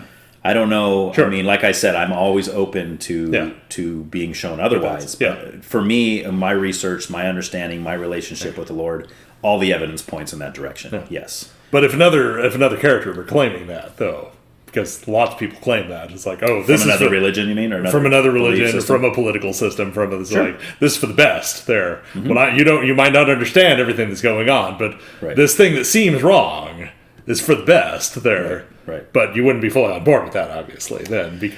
Well, again, I would if it was another belief system where they were trying to explain to me why. I would sit down with them and say, okay, well, explain to me why your belief system is true, and then I would go through the same things I went through with Christianity, and maybe I come on the other side and I'd say, wow, this is right.